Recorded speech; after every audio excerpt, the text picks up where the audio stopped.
Alors, bonsoir et bienvenue. Merci de prendre le temps ce soir de participer à cette séance d'information. Mon nom est Jacques Bénard. Mes services ont été retenus par la Ville de Montréal en tant que facilitateur indépendant pour assurer la modération de la rencontre de ce soir. Alors, cette rencontre, comme vous le mentionnez à l'invitation, a pour but de vous fournir de l'information sur des travaux réalisés par la Ville de Montréal dans le secteur de Griffintown en 2022. L'objectif est également de vous permettre de poser des questions et d'avoir des réponses sur le sujet de la séance de ce soir. Alors, il y a plusieurs élus et professionnels de la Ville de Montréal qui sont parmi nous ce soir, à la fois pour vous accueillir, pour vous présenter de l'information et pour répondre à vos questions. Je vais vous les présenter. Ils seront présentés, en fait, lorsque ces personnes-là vont intervenir. Donc, on va passer à la prochaine diapo.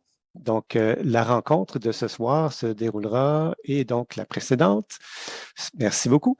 La rencontre de ce soir se déroulera de la façon suivante. Donc, vous allez avoir en premier lieu des mots de bienvenue de la part des élus, donc Mme Émilie Tullier et M. Benoît Doré.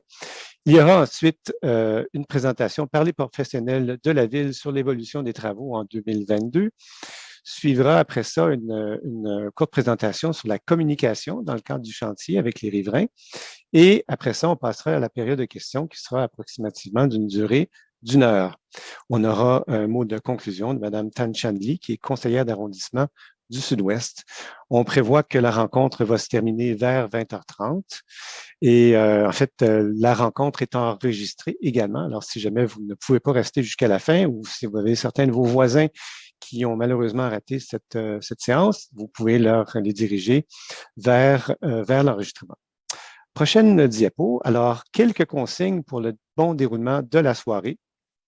Vous le constatez, vos micros sont éteints par défaut durant la séance. Vous pourrez utiliser le module questions-réponses. Alors, ce module-là se trouve, ou alors Q&A si vous avez la version anglaise, ça se trouve dans le bas de votre écran. Et donc, vous pourrez poser vos questions. Vous pouvez, en fait, commencer dès maintenant. En fait, on vous encourage peut-être à regarder un peu les présentations avant de commencer, mais vous pouvez déjà poser vos questions. À la période de questions, on va commencer par les questions qui ont été transmises dans ce module avant le début de la période de questions. Vous pourrez aussi demander la parole et poser vos questions de vive voix, évidemment, lors de la période de questions. Et je vous indiquerai un peu comment faire une fois qu'on est rendu à cette étape. Alors, bien entendu, pour le bénéfice de tout le monde et l'efficacité du temps, seules les questions en lien avec la séance de ce soir seront répondues. Bien sûr, évidemment, on demande à tous les participants, que ce soit les citoyens comme les autres intervenants de la Ville, de demeurer respectueux en tout temps dans leurs propos. Et également, s'il y a des questions pour lesquelles les réponses ne sont pas disponibles ce soir, elles seront répondues par la suite dans un courriel que vous recevrez ultérieurement. Note that the presentations will be in French, but you'll be able to ask your question in English if you wish. Donc, je l'ai mentionné déjà, la séance est enregistrée. Alors, sans plus tarder, prochaine diapo, je vais donc passer la parole, merci pour la diapo, à Mme Émilie Tullier, donc, qui a plusieurs titres, mais elle est ici ce soir en tant que membre du comité exécutif responsable des infrastructures. Elle sera suivie de M. Benoît Doré, qui a également plusieurs titres, mais qui est ici à titre de maire de l'arrondissement du Sud-Ouest. Madame Tullier, c'est à vous. Merci beaucoup. Donc, bonsoir tout le monde. Merci d'être présent et présente en grand nombre. Je salue évidemment mes collègues, M. Benoît Doré, le maire du Sud-Ouest, également M. Craig Sauvé et Mme Tan Chandli. Donc, ce soir, on va vous parler des travaux de l'année qui s'achèvent, des travaux qui vont se poursuivre cet hiver. En fait, il n'y a pas beaucoup de travaux pendant l'hiver. C'est pas toujours possible de remplacer des infrastructures souterraines d'eau et d'égouts pendant l'hiver, mais il y a des exceptions. Et aussi, il y a la Commission des services électriques qui, elle, travaille 12 mois par année, donc qui peut faire des travaux pendant l'hiver. Et il y a aussi des chantiers privés dans Griffintown, on le sait bien.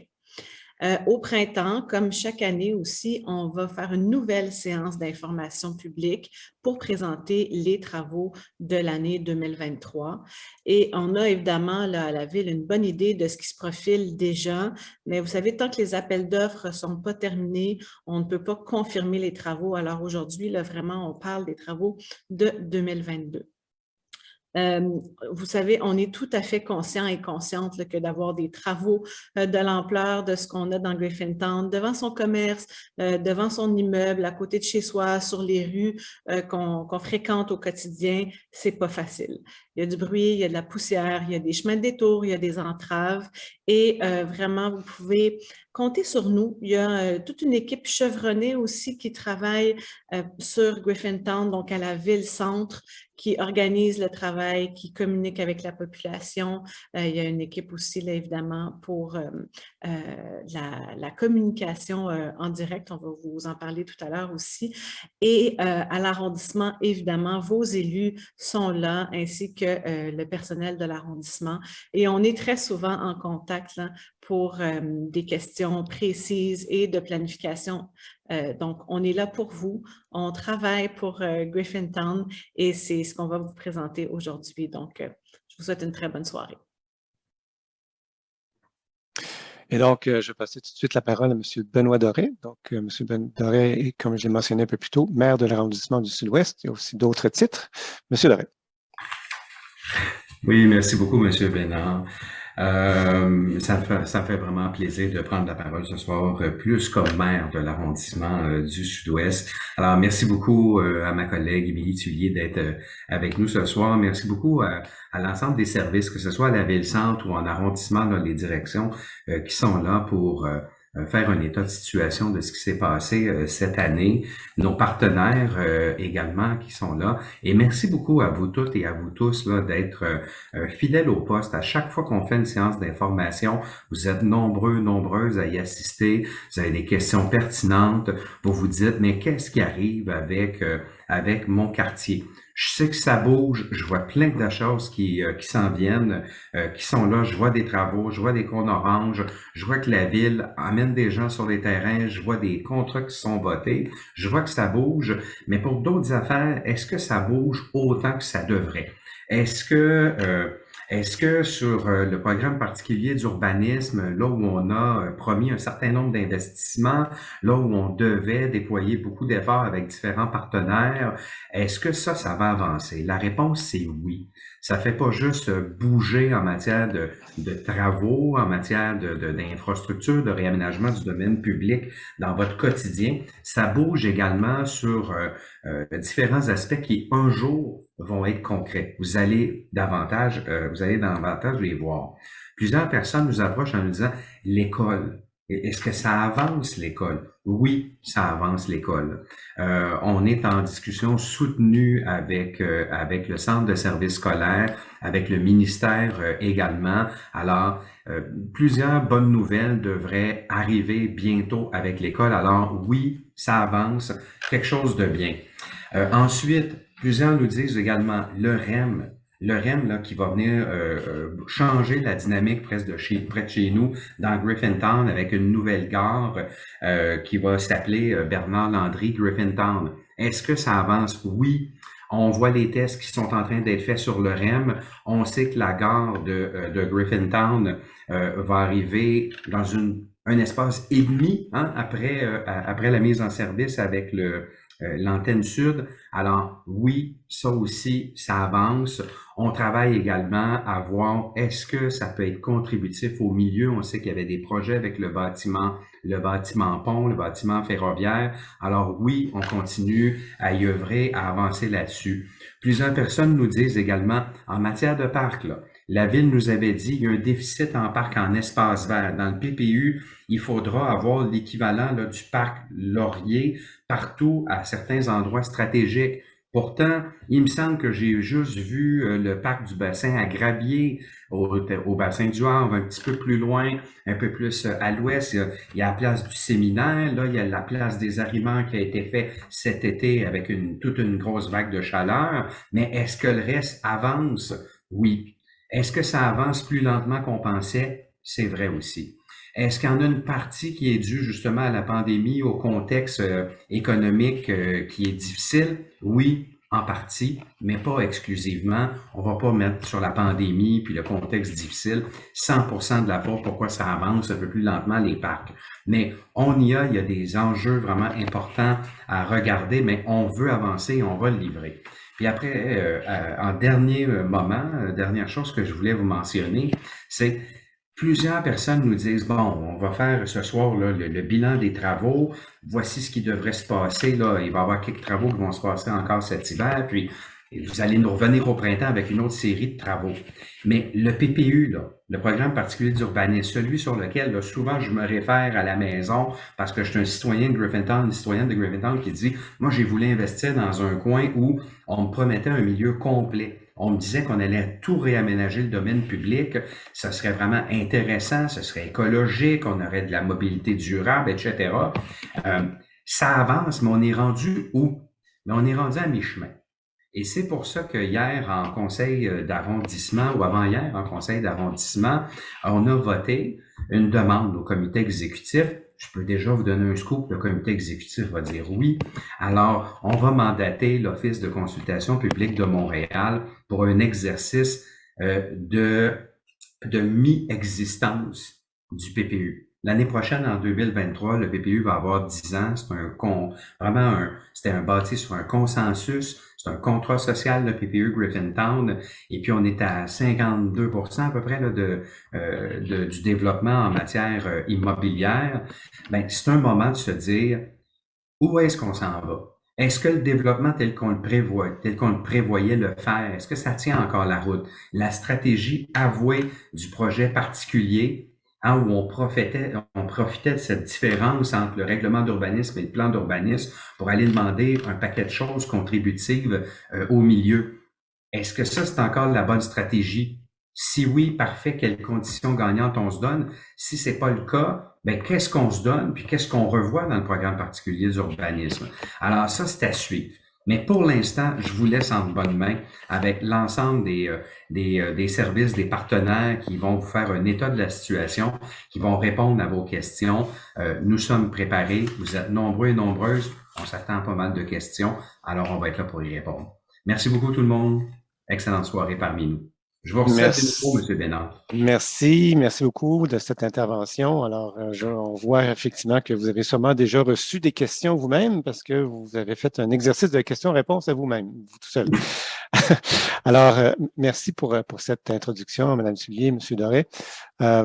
Et donc, je vois d'ailleurs déjà qu'il y a des gens qui ont posé des questions. Alors, juste pour vous dire un peu comment ça fonctionne, c'est qu'on va tout de suite, nous, on les catalogue, ces questions-là, pour savoir comment y répondre. Alors, si vous voyez que ça disparaît, que c'est dans répondu, c'est pas parce que c'est répondu encore, mais c'est parce qu'on les a traités pour nous.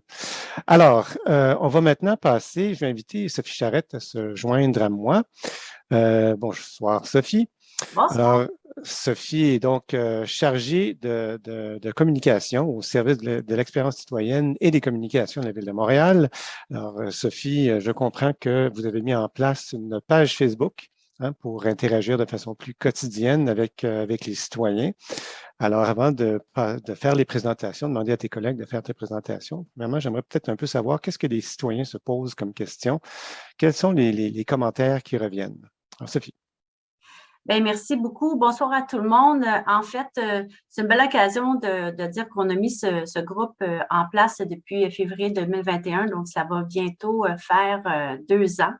Et puis, les questions principales qui sont posées, c'est tout ce qui est entrave à la circulation, c'est quoi les travaux qui sont en face de chez nous, pourquoi il ne se passe rien, c'est pourquoi ma rue est fermée ou pourquoi telle rue est encore fermée alors qu'on avait annoncé qu'elle devait rouvrir, la durée des travaux, le bruit, quand il y a du pieutage.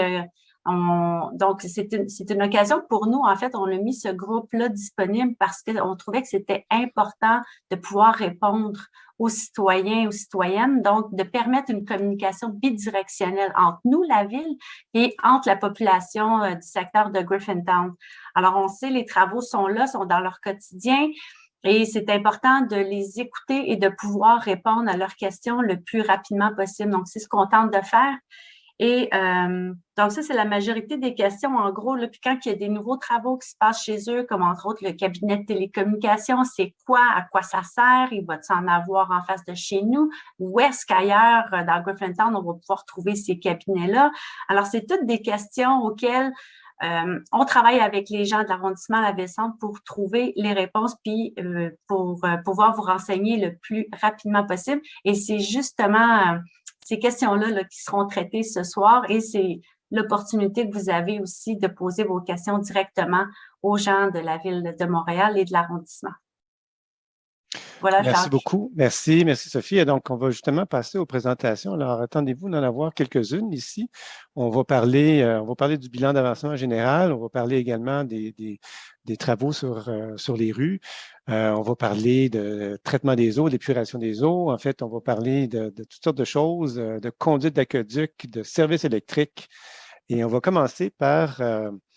donc, on va commencer tout de suite par Amélie, donc Amélie Bergeron, là, qui est chargée de projet par intérim au service de l'urbanisme et de la mobilité, qui va nous faire un portrait d'ensemble, en fait, de l'évolution du projet. Et après ça, qui va passer la parole à ses collègues qui vont eux-mêmes se passer la parole. Et donc, moi, je vous reviens à l'étape de la période de questions. Merci Jacques et bonsoir à tous.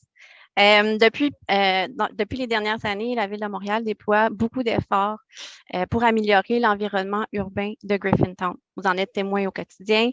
Des travaux ont lieu dans votre quartier. L'objectif de tous ces travaux-là, c'est de transformer Griffintown, qui était un quartier industriel en déclin au début des années 2000, pour en faire un milieu de vie qui est animé, qui est agréable à vivre, qui est accueillant, qui offre des lieux de rencontre et qui est dans un environnement, oui, plus densément construit, mais également verdi. Donc, comme l'a mentionné M. Doré plus tôt ce soir, le fil conducteur qui vient guider la transformation de votre quartier se trouve essentiellement dans le programme particulier d'urbanisme de Griffintown, adopté il y a près de 10 ans, à la suite de consultations citoyennes. Donc, ce PPU, qui est un outil de planification, énonce la vision du quartier. La vision du quartier, c'est l'intention commune derrière toutes les interventions qui sont faites dans le secteur.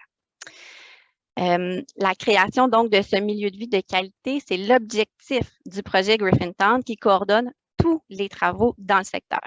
De quelle façon?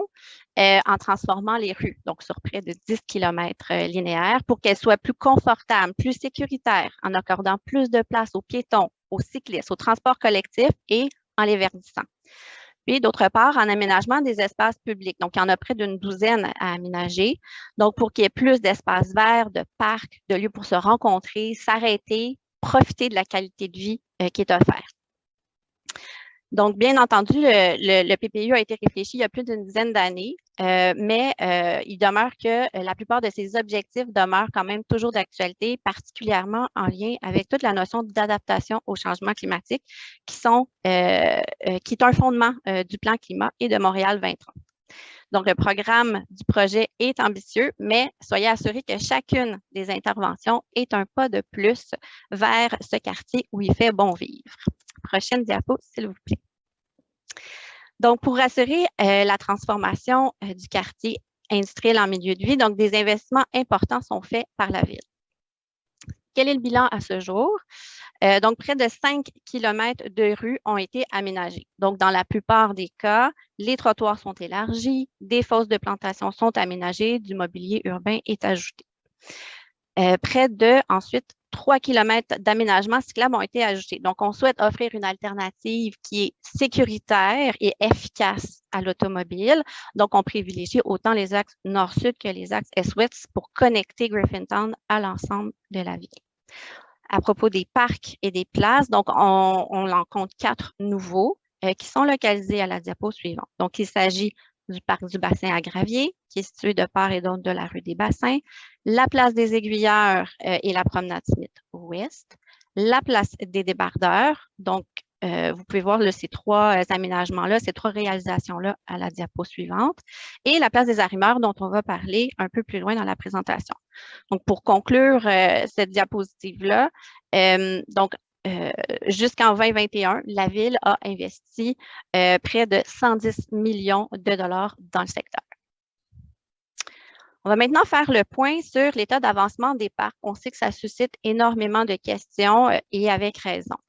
Donc, actuellement, l'équipe de projet priorise 5 espaces. Donc, tout d'abord, il y a le parc du bassin à bois. Donc là, il y a des enjeux importants qui ont apparu en conception, particulièrement en lien avec la nature du sol. Donc, ces enjeux-là font en sorte qu'il y a des validations supplémentaires qui sont requises, des validations qui font en sorte aussi que la réalisation du parc, est retardée.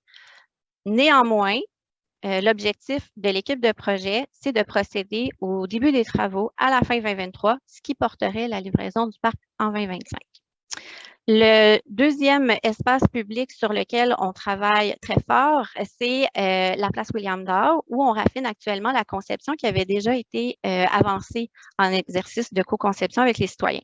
Donc, c'est important de rappeler que pour cet espace-là, donc la place William Dow, l'organisme MR63 doit d'abord construire son bâtiment et ensuite la ville viendra compléter son aménagement. Selon le calendrier actuel, les travaux pourraient débuter en 2025. Dans un troisième temps, on parle du parc du Square Galerie, donc qui est situé au sud de la rue Wellington, qui pourra être aménagé lorsque toutes les transactions immobilières auront été complétées. Pour le moment, il est prévu que les travaux débutent en 2025. Quatrième espace sur lequel on travaille activement, c'est la promenade Smith Est et la petite placette qu'on appelle temporairement Brennan, qui est aux abords du bâtiment pont, qui fait actuellement l'objet d'une conception détaillée. On se penche beaucoup sur la continuité avec la promenade Smith qui est plus à l'ouest, le verdissement et aussi la gestion écologique de l'eau de pluie. Mais on est encore en train de régler plusieurs éléments techniques.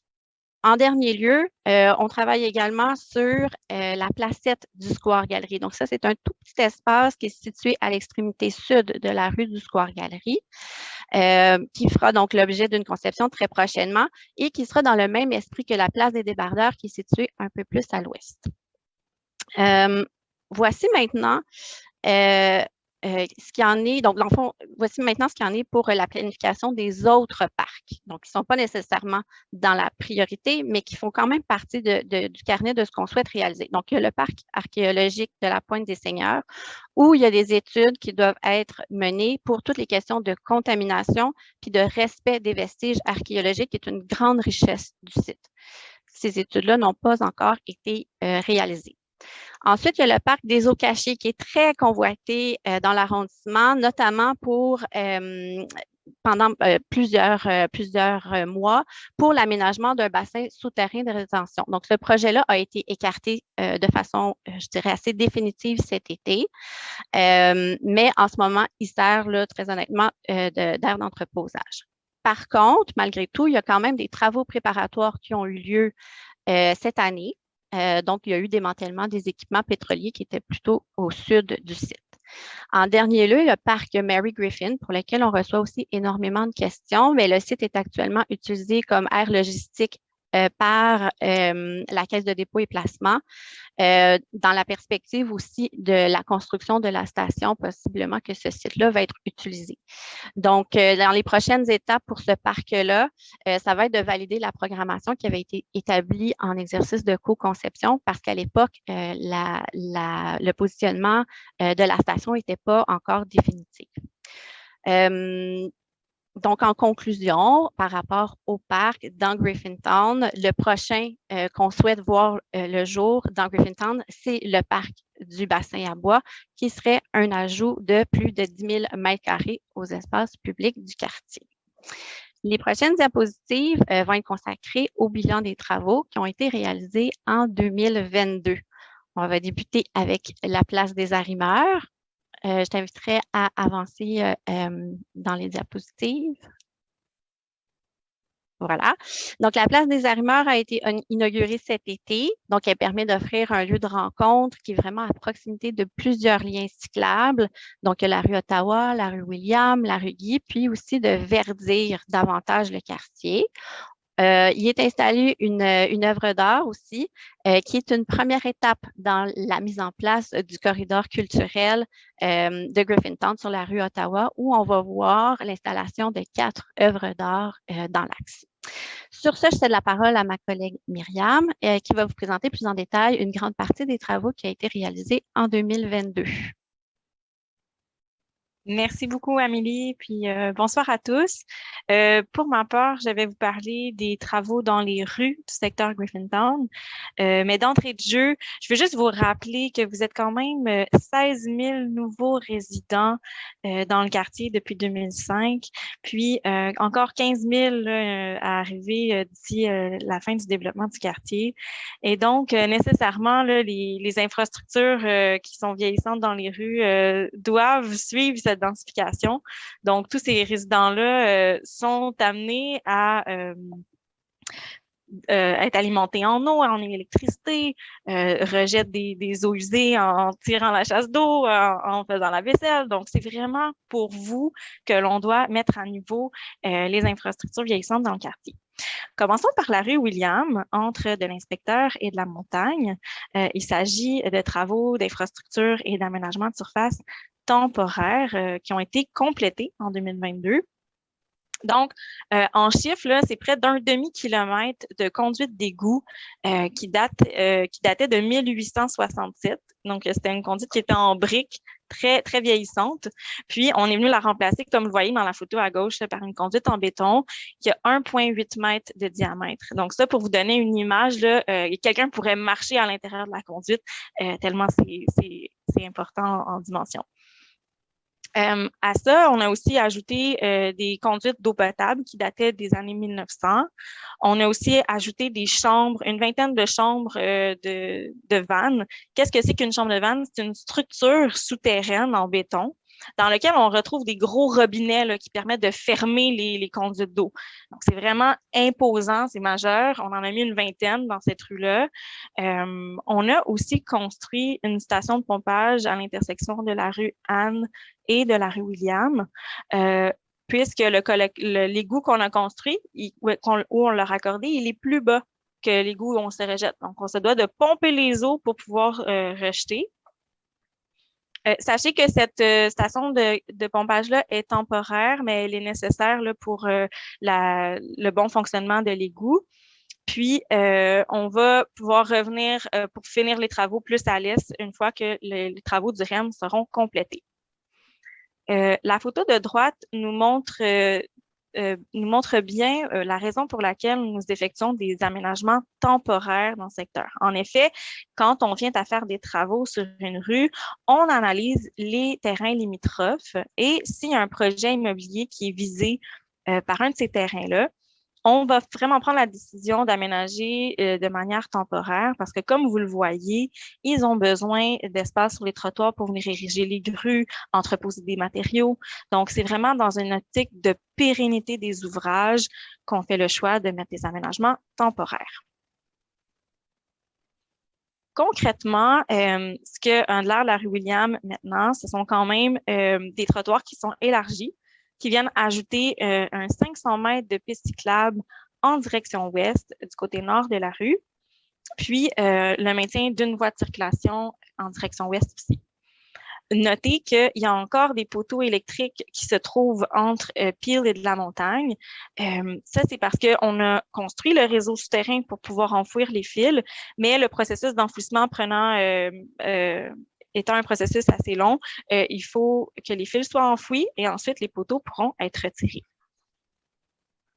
Passons maintenant aux travaux de la rue Ottawa. Donc, c'est entre Peel et du Séminaire, ainsi que la rue Murray entre Ottawa et Wellington. Ce sont des travaux d'infrastructure et d'aménagement de surface, mais cette fois-ci, comme vous le voyez sur la carte, dans le trait plein, nous allons aménager de manière permanente, puis dans les traits pointillés, ça va être de l'aménagement temporaire. Donc, encore là, on fait des travaux civils pour pouvoir enfouir les fils, puis on va aménager la plupart du tronçon là, en permanent avec l'ajout d'une piste cyclable.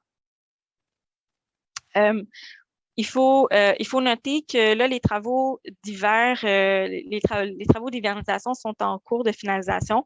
On utilise toutes les belles journées qui peuvent nous rester jusqu'à la fin de l'année pour maximiser les travaux au maximum. Par contre, on va réouvrir à la circulation d'ici la fin de l'année. Soyez rassurés que les surfaces seront réaménagées de manière sécuritaire pour l'hiver pour laisser à l'accès aux riverains et aux commerçants. En photos et en chiffres, donc, ce qu'on a réalisé cette année sur l'axe Ottawa, c'est plus de 100 mètres de conduite d'égout qui datait de 1893 et 130 mètres de conduite d'eau potable qui datait de 1928. Donc, c'est assez vieillissant dans ce secteur-là aussi. Mais ce qui est vraiment important de noter, c'est 770 mètres de conduits électriques là, pour pouvoir enfouir les fils. Donc, ça, c'est vraiment majeur sur ce tronçon-là, presque 1 kilomètre de conduit pour qu'on puisse venir enfouir les fils. Et comme vous le voyez dans la photo à gauche, c'est une vue de l'excavation à l'angle de la rue de la Montagne. Ce qu'on veut vous montrer puis vous exprimer ce soir, c'est la complexité des chantiers, étant donné la présence de plusieurs partenaires. Donc, en effet, on a Hydro-Québec, on a Bell, on a le gaz, sans noter les infrastructures vieillissantes dont je vous parle, et on a une étroitesse des rues qui font en sorte que ça complexifie beaucoup les chantiers. À cet effet-là, certainement, quand on vient excaver dans une intersection comme de la Montagne à Ottawa, malheureusement, on a des imprévus avec toutes ces infrastructures-là qui sont vieillissantes. Puis, qui dit imprévu dit délai supplémentaire. Donc, oui, on a dû laisser la rue de la Montagne fermée pour une plus grande période que prévu. Mais non seulement pour une plus grande période, mais on a aussi fait le choix de la laisser fermée sur une plus grande étendue. Donc, de Notre-Dame jusqu'à Wellington. Et ça, c'était vraiment parce que de la Montagne, c'est un axe de mobilité fort, c'est une artère principale. Puis pour des raisons de sécurité, on ne peut pas envoyer du débit d'une artère principale vers des rues locales de Griffintown. Donc, ça, c'est la raison pour laquelle l'intersection a été fermée plus longtemps. Mais c'est derrière nous. On a en même temps réouvert la rue de la Montagne et on poursuit les travaux dans la rue Ottawa. Donc, sur une note un peu plus positive, puis en guise de rappel pour peut-être ceux qui l'ont déjà vu, voici les perspectives de ce que va avoir l'air la rue Ottawa à terme, donc en 2023. On a à gauche une perspective vers l'ouest à l'angle de la rue de la Montagne et une perspective vers l'est à l'angle de la rue Murray. Donc, concrètement, ce sont des trottoirs qui sont élargis où est-ce qu'on vient ajouter du mobilier urbain comme des bancs. On vient ajouter des fosses de plantation. On plante 17 arbres sur ce tronçon-là. On ajoute aussi près de 300 mètres de pistes cyclables en direction est et on a le maintien d'une voie de circulation en direction est aussi. À noter qu'il va encore y avoir des poteaux quand on va terminer les travaux dans les trottoirs. C'est normal, comme je vous disais, c'est le processus d'enfouissement on doit enfouir les fils pour éventuellement après enlever les poteaux. Passons maintenant à la rue du Shannon, entre Ottawa et Wellington. On a procédé en octobre 2022 à des travaux de réfection de chaussée. Donc ça, concrètement, c'est vraiment juste de venir scarifier la couche de surface d'asphalte pour venir en poser une nouvelle. Donc, aucun travaux majeurs d'excavation où est-ce qu'on est venu changer les tuyaux ou des travaux d'aménagement de surface permanents. Ces travaux-là vont suivre dans un lot subséquent. Mais vraiment, là, comme vous le voyez dans la photo de gauche, la rue présentait des fissures, des nids de poules, une dégradation très avancée. Donc, on a voulu faire une intervention rapide d'asphaltage afin de sécuriser les lieux pour les usagers. Donc, les travaux d'aménagement finaux sur cette rue-là sont à venir. Oups, pardon. Maintenant, passons aux travaux hors rue. Donc, comme l'a mentionné ma collègue Amélie, on a procédé à des travaux de démantèlement d'équipements pétroliers dans l'îlot qui est bordé par les rues William, Saint-Thomas, Ottawa, Séminaire et de la Montagne. Donc, pour ceux qui se rappellent, là, il y avait un bâtiment qui était présent sur cet îlot-là qui avait été démoli, mais il restait quand même des équipements pétroliers sous terre à enlever. Donc, ça a été complété à l'automne 2022. Puis, plus à l'est, il y a un bâtiment technique qui est en cours de construction dont on peut voir sur la photo ici une perspective. Mais avant de céder la parole à mon collègue pour vous parler plus en détail de ce bâtiment technique-là, je vais juste vous rappeler là, on est conscient qu'il y a plusieurs travaux dans votre secteur, mais sachez que ce que je veux que vous reteniez, c'est vraiment que c'est nécessaire pour les nouveaux arrivants dans le quartier. C'est vraiment nécessaire pour mettre à niveau les infrastructures. Puis que, on vous remercie de votre patience. Donc, je cède la parole à mon collègue Jean-Sébastien Thorne, qui est chargé de projet à la direction d'épuration des eaux usées. Merci beaucoup, Myriam. Effectivement, bonsoir à tous. Alors, un peu comme Myriam l'a dit, Griffintown a besoin d'espace souterrain pour accueillir toute cette eau-là. Donc, moi, ce que je vous présente ce soir, c'est l'ouvrage de rétention William au niveau de sa phase 2, qui se trouve donc juste en face du New City Gas, au coin des rues Anne et Ottawa. Donc, moi, je suis en charge de la conception, de la réalisation de l'ouvrage. Donc, dès la phase 1, j'ai commencé avec la phase 1 là, il y a quand même déjà quelques années. Présentement, on est avec la phase 2, donc le bâtiment technique. Ce bâtiment technique-là, il est présentement en construction. Ça va être un peu, si on veut, tout le cerveau des opérations de remplissage puis de vidange du bassin William qui se trouve là, finalement sous le parc Mary Griffin. Donc, il vient compléter tout le branchement des équipements, puis toutes les structures souterraines qui sont annexes, si on veut, au bassin William viennent se connecter à ce bâtiment technique-là. Donc, la mise en marche de cet ouvrage-là de rétention a plusieurs vocations. Donc, je vous en présente 3 majeures ce soir. Donc, la première vocation, si on veut, de ce bâtiment-là, c'est de protéger les citoyens des refoulements. Donc, premièrement, comme je l'ai dit tout à l'heure, Griffintown connaît une forte croissance démographique. Donc, en complétant ce bâtiment-là, tous les systèmes mécaniques, électriques et d'automatisation vont entrer en fonction. Le rôle, c'est de protéger les citoyens, dans le fond, et les commerces des surcharges d'eau qui pourraient entraîner des refoulements, finalement. Le second rôle de ce système, ce serait d'emmagasiner, si on veut, un grand volume d'eau. Donc, entre à peu près 4 à 5 piscines olympiques. On parle de 12 à 13 000 mètres cubes d'eau. Donc, c'est vraiment beaucoup d'eau.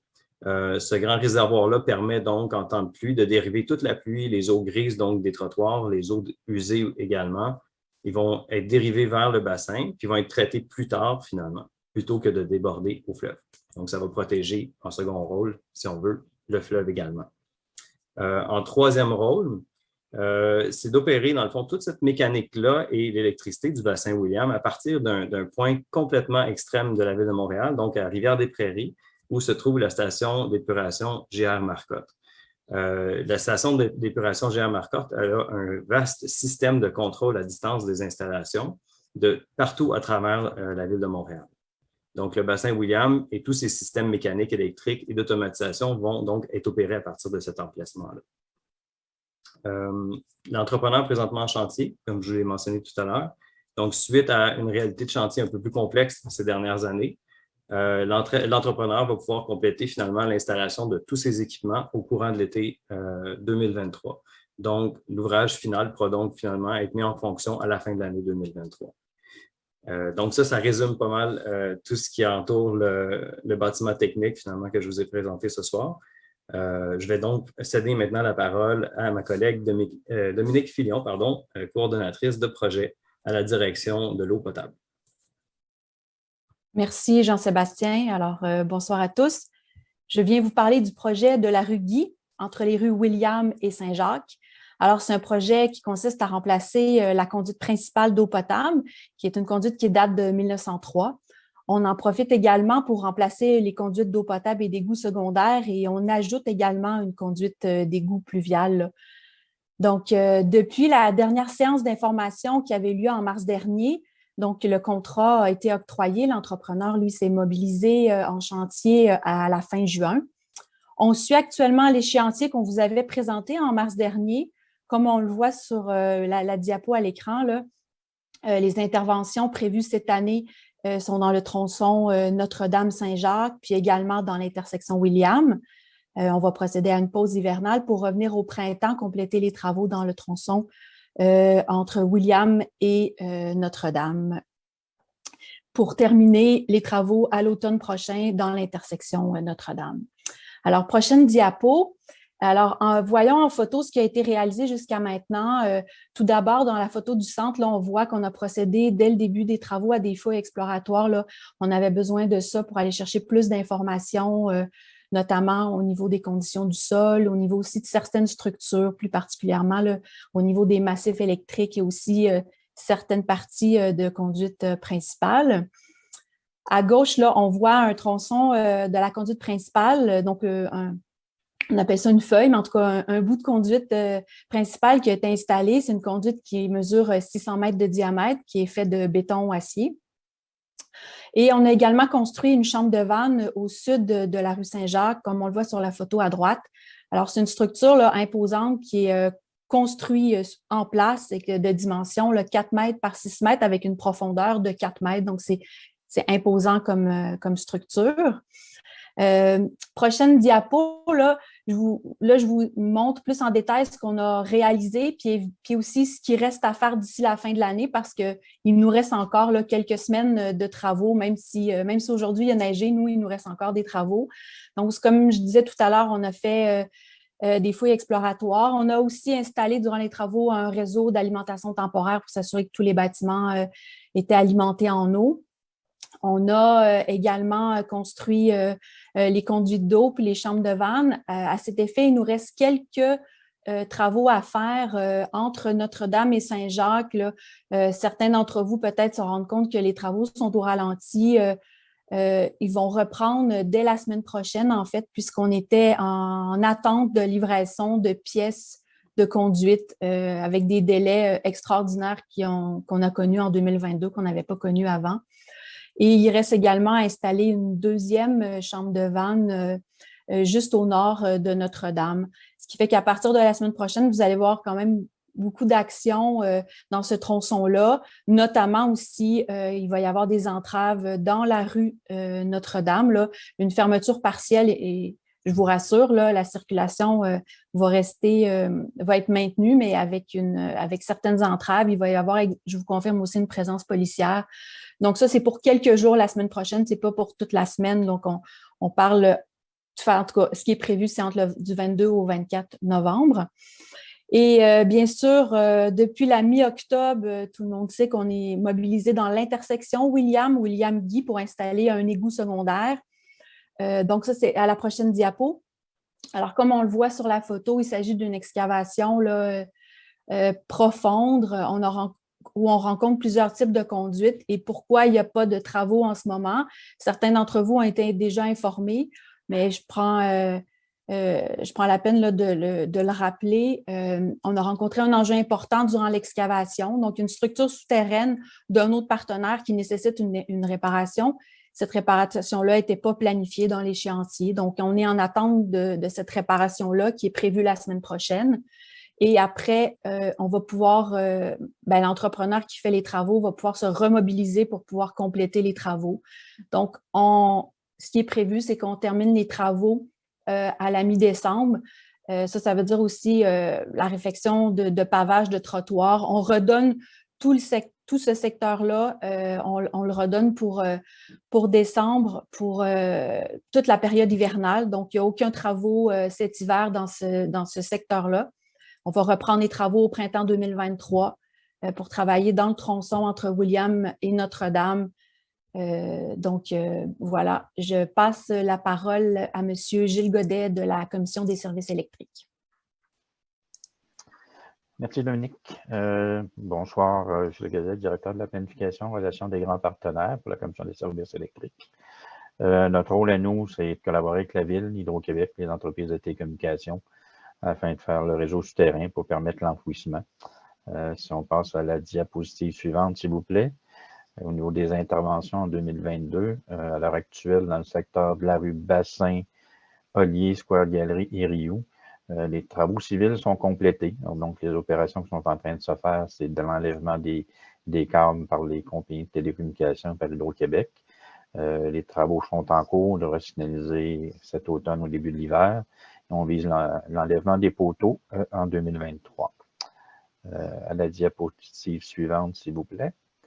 Au niveau de la rue Murray, actuellement, entre la rue Smith et la rue Wellington, il y a des travaux qui ont commencé au début du mois de novembre. Les travaux, peut-être juste un aparté, les travaux de la commission habituellement se font en contrat intégré avec la ville de façon majoritaire, mais dans certains cas, il faut venir desservir aussi des nouvelles constructions qui s'en viennent. Donc, dans ce secteur-là, il y a un nouveau promoteur qui construit et on doit l'alimenter. On profite en même temps de faire les travaux requis pour les massifs souterrains, les chambres de transformation, les puits d'accès pour permettre éventuellement l'enfouissement des fils. Dans le secteur de la rue Murray, il y aura aussi un cabinet de télécom. Les cabinets qui sont installés sur la rue sont pour les entreprises de télécommunications pour leur permettre d'installer des équipements qui ne sont pas submersibles. On peut penser au service 911 pour la téléphonie qui doit avoir des alimentations. Alors, donc, ces travaux-là sont en cours actuellement, devraient se compléter pour la fin de l'année. Au niveau des aménagements de surface, pour l'instant, ça va être des aménagements temporaires qui vont être prévus pour que la ville puisse le faire éventuellement après que les chantiers de construction du promoteur seront terminés. Diapositive suivante. On est sur la rue Éléonore où on a fait des travaux au printemps qui sont complétés au mois d'avril, dans lequel il y a un cabinet de télécommunications, comme je parlais tantôt. Les aménagements qui sont là actuellement, là, on parle des poteaux de protection, les bollards, la saillie, la bordure de béton, l'asphalte, c'est tous des aménagements temporaires pour l'instant, car la ville va repasser plus tard pour faire l'aménagement final. Alors, donc, ces éléments-là vont partir à ce moment-là. Et puis, pour nous, pour l'instant, 2022, c'est les travaux qui ont été faits. Donc, je vais passer la parole à Émilie pour compléter au niveau des cabinets. Merci. Oui, merci Gilles pour ces précisions. Donc, au final, comme le montre le schéma de la diapositive suivante, l'impact visuel des cabinets va être vraiment amoindri quand il y aura l'aménagement définitif de la rue. Donc, il y a différentes mesures qui vont être mises en place. D'abord, les cabinets vont être complètement intégrés au trottoir, qui vont être élargis et qui vont être verdis par des fosses de plantation. On le voit dans l'illustration. Ensuite, la saillie et les bollards de protection vont pouvoir être retirés. Puis, il y a alignement avec le mobilier urbain, les fosses de plantation, puis même avec le motif de pose des pavés de béton qui vont venir. Il est à noter aussi que l'équipe de projet travaille actuellement sur une stratégie pour une meilleure intégration temporaire de ces cabinets-là. On va pouvoir vous tenir informé des démarches lorsqu'on aura plus d'informations à vous communiquer. C'est ce qui conclut le bilan des travaux pour 2022 dans Griffintown. On vous donne rendez-vous au printemps 2023 pour vous présenter la poursuite de la transformation du quartier. J'aimerais maintenant céder la parole à Sophie, qui vous présentera les différents outils de communication qui sont à votre disposition. Merci, Amélie. Alors, les communications avec la population, vous le savez, il y a le groupe Facebook maintenant dont vous disposez. Mais à part le groupe Facebook, si on peut aller à la diapositive suivante, s'il vous plaît. La suivante, et voilà. Donc, chaque fois qu'il y a un nouveau projet dans Griffintown, on envoie une lettre qui explique c'est quoi le projet, comme vous voyez à gauche. Et on a aussi nos avis de travaux qui concernent plus les travaux.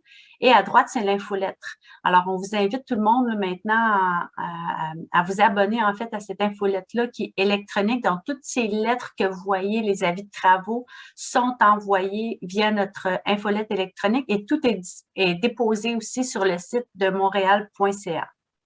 Le prochain diapo. On a également le site web de montréal.ca et la carte Infotravaux, où est-ce qu'on met aussi nos avis. Dans le site Griffintown, il y a tout le projet aussi qui est expliqué. La diapositive suivante. Je ne vois plus ce qui est en onde. Les habillages de chantier. OK, je vois, pardon.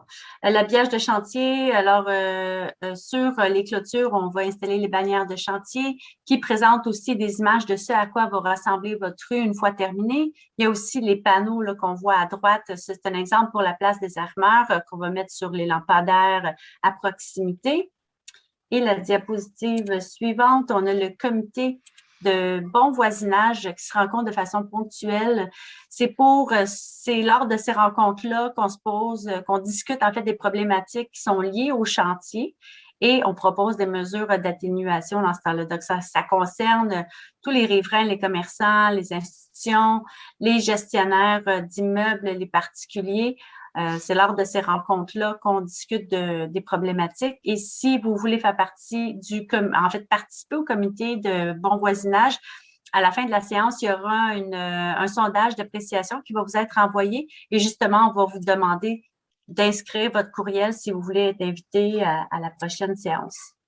Et la prochaine diapositive, et je vais terminer là-dessus, pour nous joindre en tout temps, vous pouvez communiquer avec Info-Travaux, mon numéro qui est là. On a un courriel aussi pour l'agent de liaison et le groupe Facebook, bien sûr.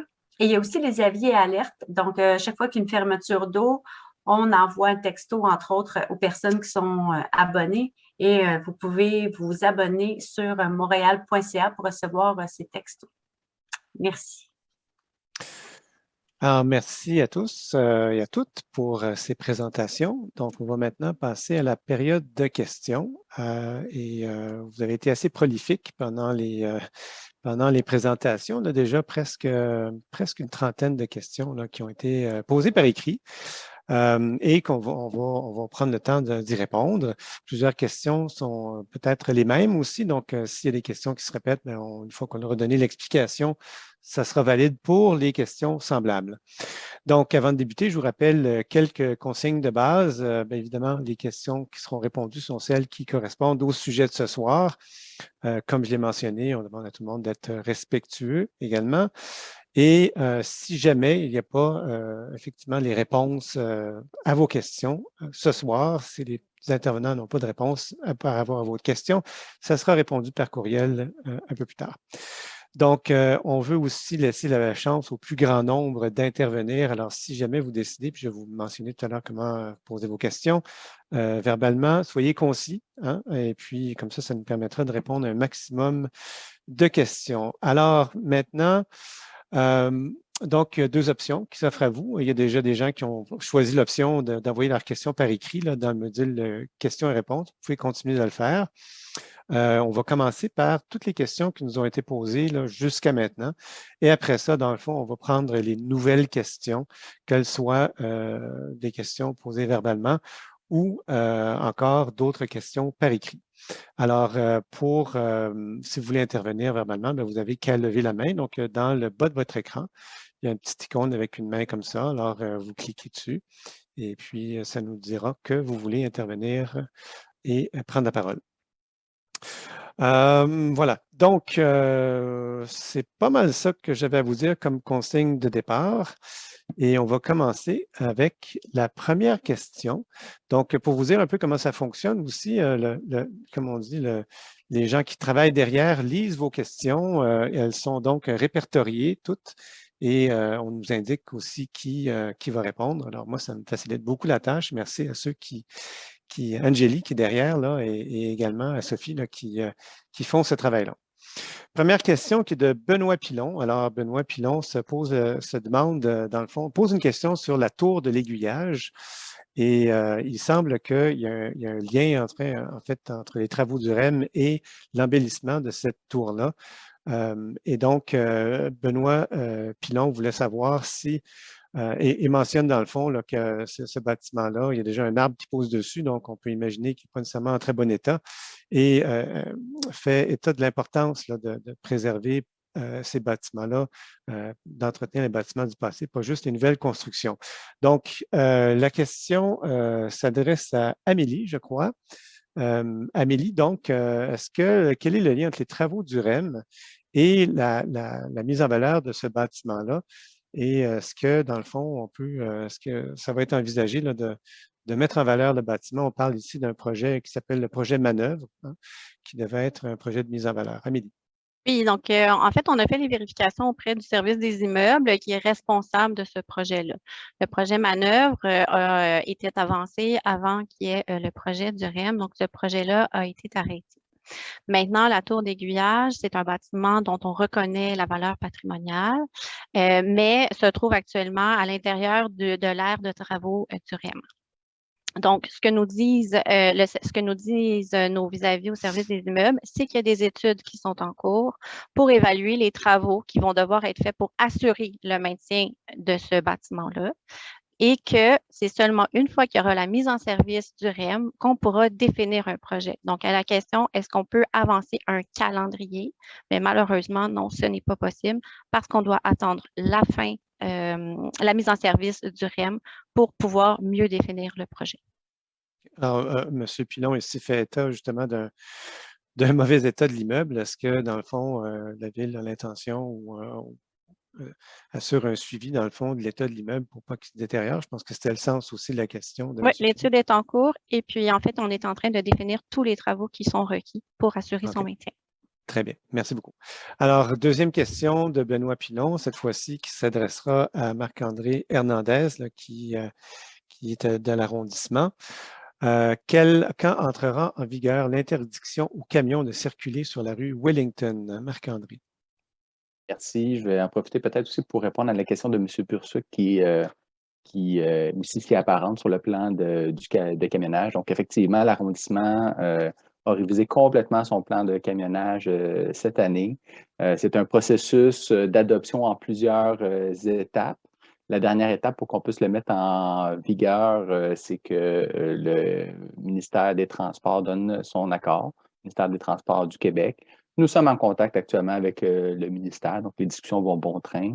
Je suis malheureusement pas à même de vous dire une date d'application, mais on est très confiant qu'on va être capable prochainement là, de faire appliquer de nouveaux plans de camionnage qui incluent le retrait de la route de camionnage de Wellington entre Bridge et Robert Bourassa, mais aussi sur de la montagne et Peel. Très bien. Merci. Il y avait aussi une question, peut-être que ce sera toi, Marc-André, qui est toujours de M. Pilon. Là, il était très prolifique en début de rencontre. Les passages de train sur la voie ferrée sont très bruyants, particulièrement lorsqu'ils passent au-dessus du bassin Peel. La vitesse semble jouer un rôle important. Certains trains passant plus lentement n'émettent pratiquement pas de bruit. Est-ce possible de régulariser la vitesse maximum des trains à ce niveau? Est-ce que c'est toi qui peux répondre à cette question, Marc-André? Je peux prendre une portion de la réponse pour ce qui est du projet du REM spécifiquement. J'ai peut-être un ou une collègue qui va être plus habilité. Donc, toute la question ferroviaire et de compétences fédérales. On est bien habitué avec cette question-là à l'arrondissement du Sud-Ouest, puisqu'on est traversé quand même par le réseau très important ferroviaire. Nous sommes en discussion avec les différents opérateurs, CNCP et autres, sur notre territoire. Donc, l'arrondissement, la ville ne peut pas réglementer la vitesse ni le bruit que ces trains-là génèrent. Par contre, on peut faire des représentations, puis souvent, on est capable quand même de faire des interventions qui permettent une amélioration de ces situations-là. Et donc, tu disais qu'il y avait une autre collègue qui pouvait peut-être intervenir sur cette question-là? C'était une porte ouverte. Je sais que mes collègues, des fois, sont beaucoup en discussion avec les gens du REM. Je me demandais s'il y avait peut-être une information plus précise par rapport au projet du REM plus spécifiquement. Alors, si on n'a pas de volontaire, en fait, on va s'assurer, M. Pilon, là, que cette question-là soit répondue de façon plus complète là, dans le courriel qui suivra. Alors, une prochaine question qui est de Yves Lafortune et qui a été reprise par plusieurs par la suite. À quand le démarrage des travaux concernant le parc des bassins à bois? Alors, ça, c'est une question pour Amélie. Amélie, je pense que tu as présenté d'ailleurs quelques échéanciers puis quelques enjeux aussi par rapport à ce parc-là. Peux-tu nous en dire plus? Donc, l'échéancier pour le parc, en fait, ce qui est l'objectif qui est visé par l'équipe de projet, c'est de débuter les travaux avant la fin de l'année 2023. Les travaux sont d'ampleur. La programmation du parc est importante. Donc, la livraison du parc, à ce moment-là, serait pour 2025. Très bien. Alors, on va voir, il y a quelques questions qui reviennent là-dessus plus tard, mais cet aspect-là sur l'échéancier est maintenant répondu. Steve Charland nous pose la question sur la réfection de la rue Wellington et des trottoirs à l'est. Est-ce que c'est prévu dans un futur proche? Et c'est toujours toi, Amélie, je pense, qui va répondre à cette question. Donc oui, le réaménagement de la rue Wellington fait partie de la portée du projet. Par contre, le calendrier n'est pas encore établi. Par contre, la Ville travaille beaucoup sur des rues transversales, donc la rue du Chanun et de la rue Anne.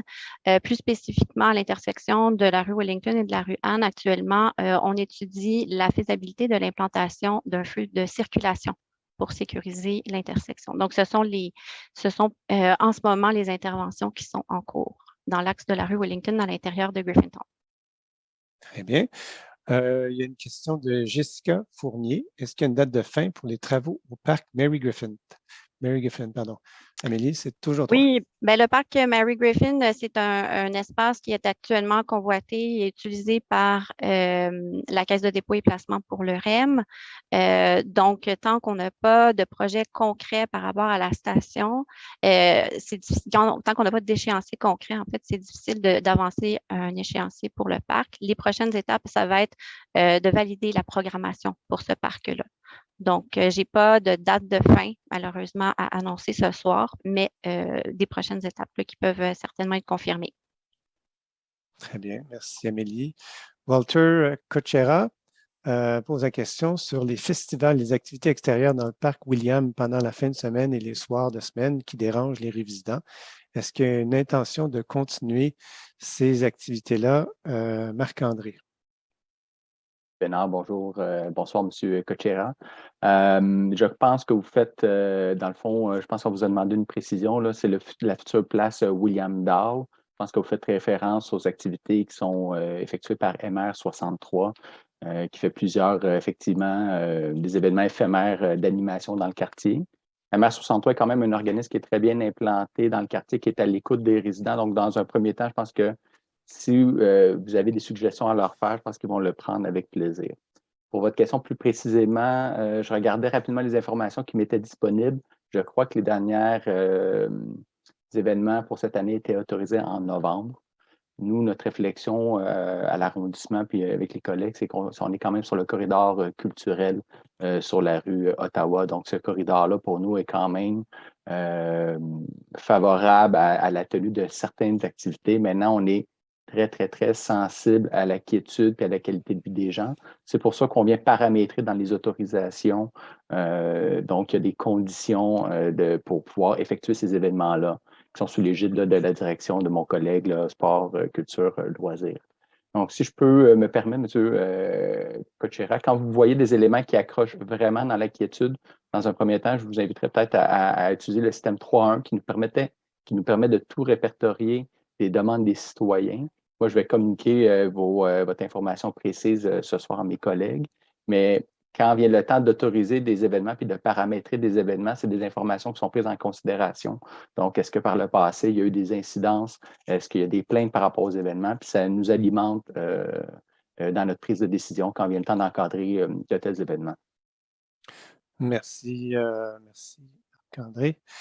On a Richard Jurgens qui nous pose une question en anglais que je vais lire. I have noticed that the street lamps have been changed on Bassin from La Montagne to du séminaire with lights that point downward as opposed to the older lights that shine outwards. Is there a plan to replace the old lighting? The older one creates a lot of light pollution. Donc, en gros, ce qu'il nous dit, c'est que les nouveaux lampadaires qui ont été installés sur la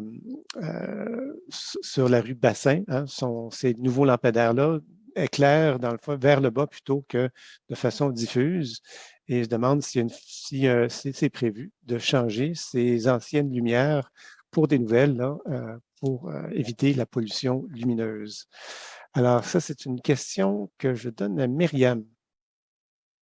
C'est bien ça? Oui, merci. Voilà. Merci pour la question. Well, thank you, Mr. Jurgens, for your question. I will try to answer it in English. Yes, we are planning to do some work on Bassin Street from de la Montagne to Séminaire. We can give you some more details on the exact dates on the next session at the beginning of 2023, but yes, we will redo the lighting on this project that is coming up, and we will consider your comment on when we do the study on the lighting of the street. So thank you for your comment. Merci, Myriam. Donc, à la question, oui, les lampadaires seront modifiés, ou seront changés, pardon. Et par contre, l'échéancier n'est pas encore déterminé pour cet aspect-là. Alors, il y a maintenant Étienne Lenigène qui nous pose la question si le projet Convergence Griffintown avec les services du CLSC et du CPE a été abandonné. Question qu'on va rediriger vers Marc-André Hernandez à nouveau. Marc-André. Oui, bonsoir, M. Lenigeant. Donc, je n'ai pas de calendrier de réalisation de ce projet. Hein. C'est des partenaires, dans le fond, qui sont privés. Ce n'est pas la ville qui réalise. Maintenant, le projet fait toujours partie de la liste active que l'on tient là, des projets dans Griffintown. Donc, si la question c'est ce qu'il est abandonné, là, nous, l'information que nous avons entre les mains, c'est que le projet n'est pas abandonné. Mais je suis pas à même de vous transmettre un calendrier de réalisation de ce projet. Merci Marc-André. Donc, une personne qui n'a pas nommé son nom, un spectateur anonyme, c'est écrit comme ça. Alors, qui note qu'il y a beaucoup de matériel là, de construction, des cônes, des bases et tout ça, qui finalement sont comme abandonnés sur place. Là, et se demande si la ville va, avant l'hiver, ramasser ces aspects-là. Donc, la question a été posée en anglais, donc je vais la lire en anglais. Construction and city signage, there is a lot of unused or damaged material, cones, base, etc., that become garbage. Can the city not do rounds and collect them, especially with winter coming? It's dangerous. Let's be clean. Donc, voilà. Et c'est une question qui va s'adresser à Christian Bissonnette, qui est également de l'arrondissement, donc directeur des travaux publics à l'arrondissement. Christian? Oui, merci beaucoup. Donc, en fait, avant même de procéder au ramassage, notre objectif, c'est avec l'équipe d'inspection du domaine public de s'assurer que les responsables de chantier vont faire le ménage de leurs propres équipements. Donc, effectivement, dans l'éventualité où on ne peut pas toujours retracer la propriété des équipements de la signalisation à la traîne, comme on dit, il y a des équipes qui passent de manière systématique et principalement en soirée. Question de ne pas causer un peu plus de problématiques au niveau du jour. Donc, il y a un ramassage qui est effectué par nos équipes après avoir essayé de retracer la propriété. Concernant le petit ajout sur la demande d'ajouter des paniers de rue, donc en fait, le déploiement au niveau des équipements de collecte sur le domaine public respecte les lignes directrices au niveau de l'aménagement. Ceci dit, il y a une analyse en termes de volume, on a augmenté les fréquences et la question est de pouvoir voir si on peut, tout en maintenant les mêmes déploiements stratégiques, améliorer la capacité des équipements en place. Très bien. Je vais faire peut-être une rapide traduction, mais si je comprends bien, dans le fond, Christian, c'est que le matériel qui est laissé dans le fond, qui est abandonné, en fait, qui n'est pas ramassé, c'est souvent du matériel qui vient d'entrepreneurs. Est-ce que c'est bien ça? Exactement. En fait, de la signalisation de chantier, c'est ce qu'on comprend de la question. Très bien. OK. So, a quick translation here. Christian is mentioning that some of the material that you see on the street are left by companies, contractors, and the borough does rounds actually to make sure that to identify who owns this material, and so making sure that these contractors collect the different material that is left there. So rounds are being done, but it's not the material from the city. As far as the garbage bins, what Christian mentioned is that there is actually the placement of the garbage bin is according to standards of the city, but there's an analysis right now being done to make sure that it actually suits the needs. Très bien. Alors, merci, Christian. Donc, la question de Mme Pinsonneau sur l'aménagement des parcs des bassins à bois a été répondue à quelques reprises. Donc, on va passer à la suivante, qui est... Dans le fond, attendez un petit instant, je vais être sûr de ne pas être pris de moment. Donc, une question sur donc de M. Bursuc, c'est ça? Est-il possible de mettre de la pression de votre part pour le MTQ pour accélérer le reroutage des camions sur les rues autres que Peel et Wellington? Marc-André. Merci, M. Bénard. Donc, je faisais un petit clin d'œil à M. Bursuc tantôt quand on répondait à M. Pilon. Donc, nous sommes en discussion avec le MTQ. On est vraiment très heureux d'avoir adopté des modifications très importantes au plan de caménage d'arrondissement. Et nous sommes en attente d'un retour formel de leur part pour pouvoir mettre en vigueur cette nouvelle réglementation. Mais les échanges vont bon train. Très bien, merci. Alors, la question suivante, Patrick Muyal, porte sur le stationnement. Donc, M. Muyal indique là, que le stationnement est très difficile, voire impossible dans le quartier. Et donc, l'impact au niveau des jeunes familles aussi est important. Donc, qu'est-ce qu'on fait pour limiter? Et en fait, l'autre aspect, il mentionne que l'arrondissement ou la ville limite la circulation de véhicules également et multiplie les voies cyclables, etc. Donc, la question, en fait, porte sur les solutions en matière de stationnement. Est-ce qu'on étudie la question? Amélie, Oui, qu'est-ce qu'on fait merci. par rapport au stationnement? Oui, la question est très bonne. En fait, dans le réaménagement de l'ensemble des rues, on doit adhérer aux prémices et aux orientations du PPU qui accordent une plus grande place à la mobilité durable. Donc, on parle du transport actif, du transport collectif. Ça implique une réduction de la place de l'automobile. Puis plus concrètement, on parle d'une réduction de près de 40 de l'espace de stationnement sur rue. Par contre, on cherche quand même à répondre aux besoins des résidents. Donc, tout projet de réaménagement de rue cherche un équilibre, je vous dirais, entre ces deux éléments-là. Donc, ce qui est préconisé dans le PPU et de répondre également aux besoins. Je ne sais pas si mon collègue Marc-André aimerait compléter avec la façon avec laquelle l'attribution des places de stationnement qui demeurent après les réaménagements est faite. Avec plaisir. Merci, Amélie. Donc, bonsoir, M. Mouyal. Comme Amélie vient de le mentionner, je pense que c'est important aussi de se souvenir qu'en 2013, quand cette vision-là de développement a été adoptée par la Ville, en grande concertation quand même, en consultation publique, à grande échelle, je pense que le constat était le suivant. Si on développe Griffintown comme on désire le développer, puis le stationnement sur rue ne sera jamais satisfaisant. Donc, il faut trouver une alternative. L'alternative, c'était quoi? C'est de laisser une plus large part aux autres parts modales, donc aux autres modes de transport. Vous avez mentionné effectivement, bon, on travaille beaucoup pour raccorder l'ensemble du réseau. Il y a le nouveau REFPIL, donc on pense que plus on raccorde notre réseau cyclable, plus il va être utilisé. Donc, il y a toute la question du réseau cyclable. Il y a tous les efforts aussi qui ont été faits avec CDPQ Infra pour aménager une nouvelle gare REM dans le quartier pour desservir le quartier. Donc, c'est ces efforts-là qui ont été faits devant le constat que la rue ne serait pas impossible que ce soit suffisant, même si c'était 100% stationnement, l'aménagement des rues, impossible de répondre aux besoins. Vous faites une référence à Barcelone, l'exemple, les urbanistes, on aime beaucoup ce modèle-là, effectivement. Maintenant, ces stationnements-là souterrains, c'est en très, très grande majorité, c'est des stationnements privés. Donc, je pense aussi que c'est important quand vient le temps de s'établir dans le quartier, de voir quels sont nos besoins réels en termes de mobilité et de stationnement le cas échéant. Et à ce moment-là, il faut regarder aussi quelles sont les offres de stationnement dans les projets dans lesquels on vient s'implanter. Pour ce qui est de la réglementation, comme Amélie l'a mentionné, on fait de grands efforts pour maximiser l'offre de stationnement sur les rues existantes en respect du PPU Griffintown.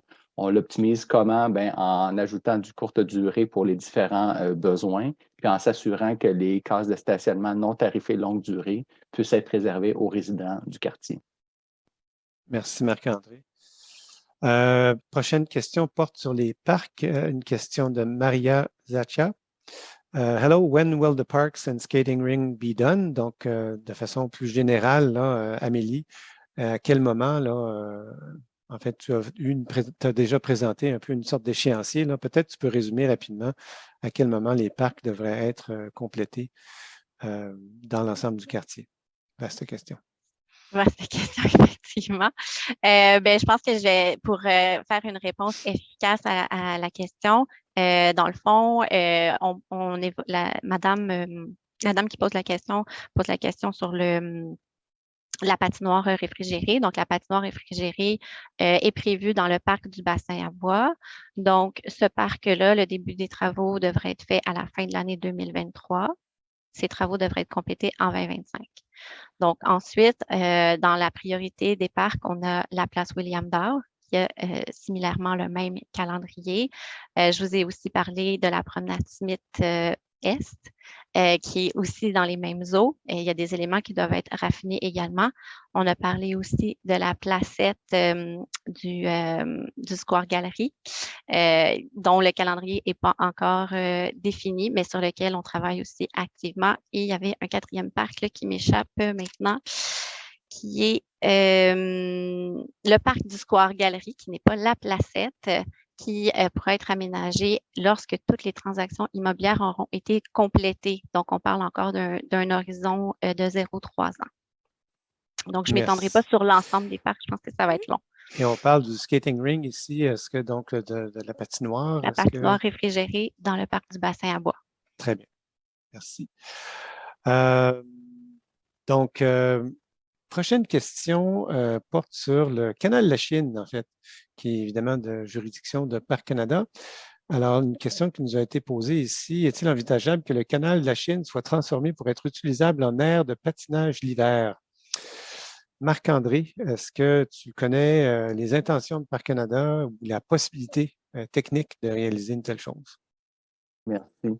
Donc, dans le cas précis, pour le quartier Griffintown, malheureusement, là, je ne suis pas au fait des différents éléments. Par contre, il y a déjà un projet similaire qui avait été évalué en partenariat avec Parcs Canada dans l'arrondissement du Sud-Ouest. Ça fait déjà plusieurs années. Si je saisis bien, les analyses préliminaires avaient démontré que le projet était non concluant en lien avec les variations du niveau d'eau dans le canal de la Chine, mais aussi les variations de température.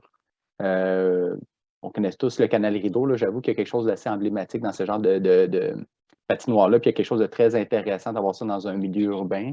On va quand même communiquer avec Parcs Canada pour voir qu'est-ce qu'il y en est pour cette portion-là du canal. Mais si les résultats sont similaires, si la situation est similaire à ailleurs dans le canal de la Chine, probablement que techniquement, il n'y a pas cette possibilité-là. Très bien, merci Marc-André. Une question après ça de Pierre Sénécal, je crois. Donc, sur le parc des eaux cachées, donc, tu es un peu surpris qu'effectivement que le parc doive attendre 2025. Est-ce que ça va rester une aire dédiée à l'entreposage? Amélie. Oui, c'est une excellente question. Merci, M. Sénécal. En fait, avec l'annonce de l'abandon du projet de bassin de rétention qu'on a eu plutôt cette année, on est en train de revoir le calendrier et les prochaines étapes. Donc, je ne suis pas en mesure de répondre de façon très précise à la question, mais on peut vous revenir ultérieurement parce qu'il y a énormément d'étapes préliminaires avant l'aménagement d'un parc. Mais je ne suis pas en mesure ce soir de vous répondre à ce sujet-là plus précisément. Très bien. Donc, ça sera indiqué dans les réponses, dans le courriel que vous allez recevoir. Jessica Fournier nous demande si l'école Nouvelle Vague, située au coin des rues Saint-Maurice et de l'Inspecteur, est fermée définitivement. Cette zone est considérée sensible en hauteur selon le dernier PPU. Pouvez-vous nous dire quel projet s'en vient dans le quadrilatère des rues Saint-Maurice, de l'Inspecteur et Saint-Paul, et s'il s'agit d'une nouvelle construction? Quel est le nombre d'étages prévus? Donc, est-ce qu'il y aura des espaces verts aussi? Toujours question de Mme Fournier sur ce secteur-là ici. Marc-André, je pense que ce serait toi qui seras en mesure de répondre à cette question. Vous m'avez pris en flagrant délit de lecture d'autres questions. Pouvez-vous la répéter, s'il vous plaît? OK. Alors, je vais donc, c'est la question qui est au coin des rues Saint-Maurice et de l'Inspecteur. Donc, la question de l'école nouvelle qui est fermée. Oui, parfait. Ça va? OK. Oui, bon. Merci, M. Bénard.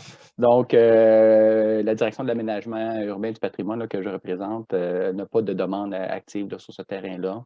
On est conscient des terrains de ce type-là sont susceptibles de recevoir des projets de réaménagement. Actuellement, il n'y en a pas. De mémoire, la hauteur autorisée au cadre réglementaire, la hauteur maximale pour une nouvelle construction est de 16 mètres. Donc, ce que ça veut dire, c'est que tout projet qui aurait plus de 16 mètres nécessiterait une modification réglementaire. Et à ce moment-là, comme dans tous les projets dans Griffintown que vous voyez réalisés, il y a des consultations publiques qui sont quand même largement publicisées. Donc, il y aura la possibilité de voir le projet qui serait soumis à ce moment-là et d'apporter des commentaires quant à sa réalisation. Merci, Marc-André. 16 mètres, là, ça correspond à peu près à combien d'étages là, pour… C'est variable, on est à peu près à 5 à 6 étages. Très bien, merci. Question de Michel Léveillé. La rue de l'inspecteur sera-t-elle un jour refaite? Elle ressemble présentement à un chemin de 4 roues en forêt. Donc, merci pour le sens de l'humour, M. Léveillé. On va donc poser cette question-là à Myriam. Avec ton micro. Merci, M. Léveillé, pour votre question. En effet, là, ce secteur-là avait été isolé là, pour les besoins des travaux du REM. Donc, aucun travaux n'avait été effectué sur cette rue-là. Par contre, il y a un réménagement géométrique et des travaux d'infrastructure qui sont prévus, qui sont dans la planification, mais après les travaux du REM. Donc, nous notons bien votre commentaire, puis nous allons vérifier s'il est possible là, de faire un resurfaçage de la rue. Bien évidemment, là, en coordination avec le CDPQ dans ce secteur-là. Donc, merci pour votre commentaire. Très bien. Prochaine question ici. Attendez un instant. On en a plusieurs. Quand les trottoirs de la rue des Bassins seront refaits? Alors, Christian Bissonnette là-dessus. Oui, merci beaucoup pour la question. Donc, en fait, la rue des Bassins est un bon exemple d'adaptation par la suite là, pour l'aménagement du domaine public. Donc, en fait, là, la volonté d'aller en temporaire, justement, pour éviter là, la détérioration du domaine public. Ceci dit, là, principalement sur la question, on ne voit pas d'opportunité là, à l'horizon d'un court moyen terme de par l'intensité, vous savez, déjà actuellement dans le quartier, des interventions sur les rues limitrophes. Donc, en fait, entre-temps, l'arrondissement prend le mandat, évidemment, d'assurer la sécurité des trottoirs et des actifs. Là. Donc, des fois, en venant faire des interventions, même avec de l'asphalte, question de pouvoir là, assurer un déplacement sécuritaire. Et dès qu'on aura l'opportunité, bien avec les acteurs et actrices là, qui sont ici ce soir, on va coordonner un démarrage là, qui aura évidemment besoin de aussi faire des entraves pour pouvoir compléter les travaux. Donc, à l'horizon, court terme, il n'y aura pas d'intervention, sinon que de sécuriser les trottoirs.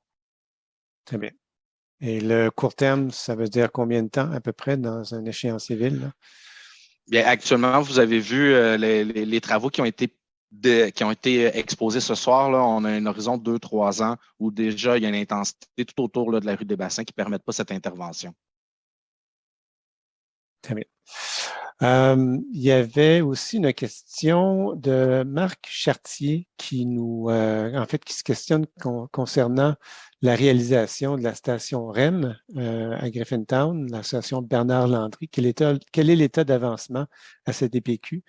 Est-ce que, Marc-André, peut-être, est-ce que tu as des informations? Évidemment, ce n'est pas un projet de la ville, c'est un projet de la CDPQ, mais est-ce qu'on a des informations sur l'état d'avancement? Est-ce qu'il est possible que la réalisation même de la station soit compromise, retardée ou que celle-ci soit déplacée? Est-ce qu'on a de l'information là-dessus?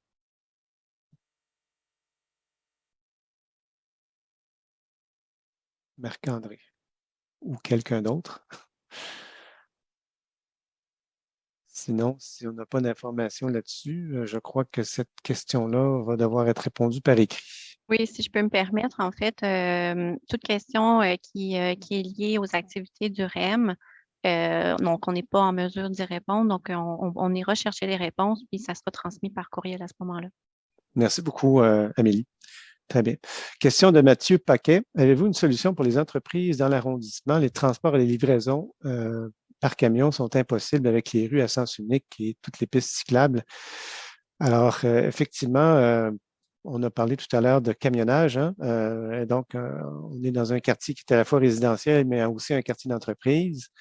Est-ce qu'il y a avez-vous, dans le fond, étudié cette question-là au niveau de la géométrie des rues, par exemple, ou enfin la facilité de circulation pour les livraisons? Amélie. Oui, bien, merci pour la question qui est très pertinente. Mais l'ensemble des rues, bien que la géométrie est révisée, demeure accessible pour les livraisons. Maintenant, s'il y a un problème particulier avec une entreprise, moi, j'inviterais la personne qui a posé la question à s'adresser à notre adresse courriel, puis on pourra voir comment la situation peut être adressée. Merci. Je ne sais pas si Marc-André souhaitait compléter par rapport à ça. Je peux faire une légère intervention, M. Paquette. Donc, je ne sais pas, normalement, les entreprises, puis c'est sûr qu'il y a plusieurs cas de figure, fait que ça serait intéressant d'avoir peut-être le cas que vous avez en tête, mais sont sur les rues un petit peu plus larges, donc les artères. Comme je le mentionnais, là, ça fait partie des interventions de l'arrondissement, toute la question de la réglementation de stationnement. Donc, on est très proactif sur cette question-là pour aider justement les entreprises, mais aussi les complexes résidentiels et autres à obtenir des aires de stationnement de très courte durée, là, comme débarcadères, justement pour faciliter toute la logistique de transport qui est inhérent là, avec la vie dans le quartier. Là.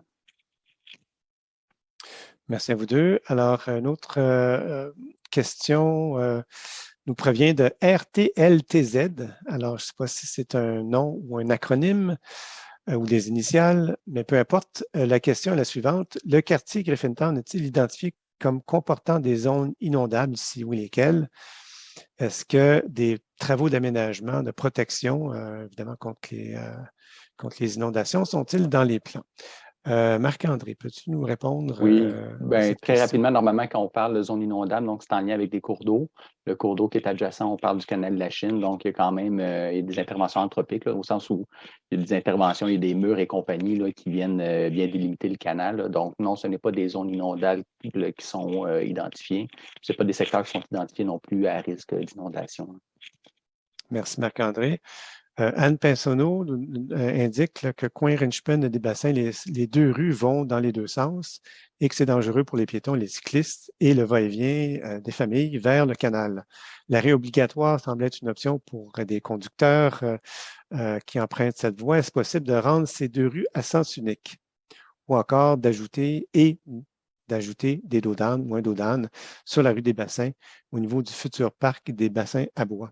Alors, Amélie. Oui, bien, l'observation est extrêmement pertinente et on va en tenir compte là, dans le réaménagement des rues à venir ou même des mesures de mitigation. Donc, c'est noté, puis on vous remercie de votre commentaire.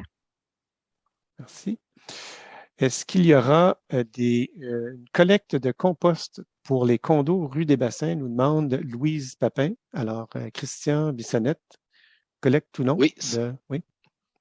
Certainement. Donc, en fait, l'arrondissement du Sud-Ouest là, accélère son déploiement en collecte de matière des résidus alimentaires. Donc, à compter de l'automne 2024, le secteur Griffintown là, va faire l'objet d'une couverture complète. Il y a actuellement 10 projets pilotes là, dans certains bâtiments là, de 9 unités et plus. Question là, de nous assurer de pouvoir bien prendre les intrants là, pour ce déploiement à grande échelle là, qui aura lieu à l'automne 2024.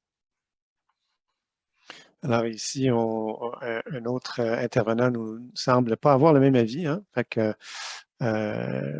j'imagine que c'est quelque chose qui peut être considéré. Alors, cette personne-là dit juste un commentaire concernant la question, demandant une circulation à sens unique. C'est tout le contraire de ce que nous avons besoin compte tenu des problèmes de circulation.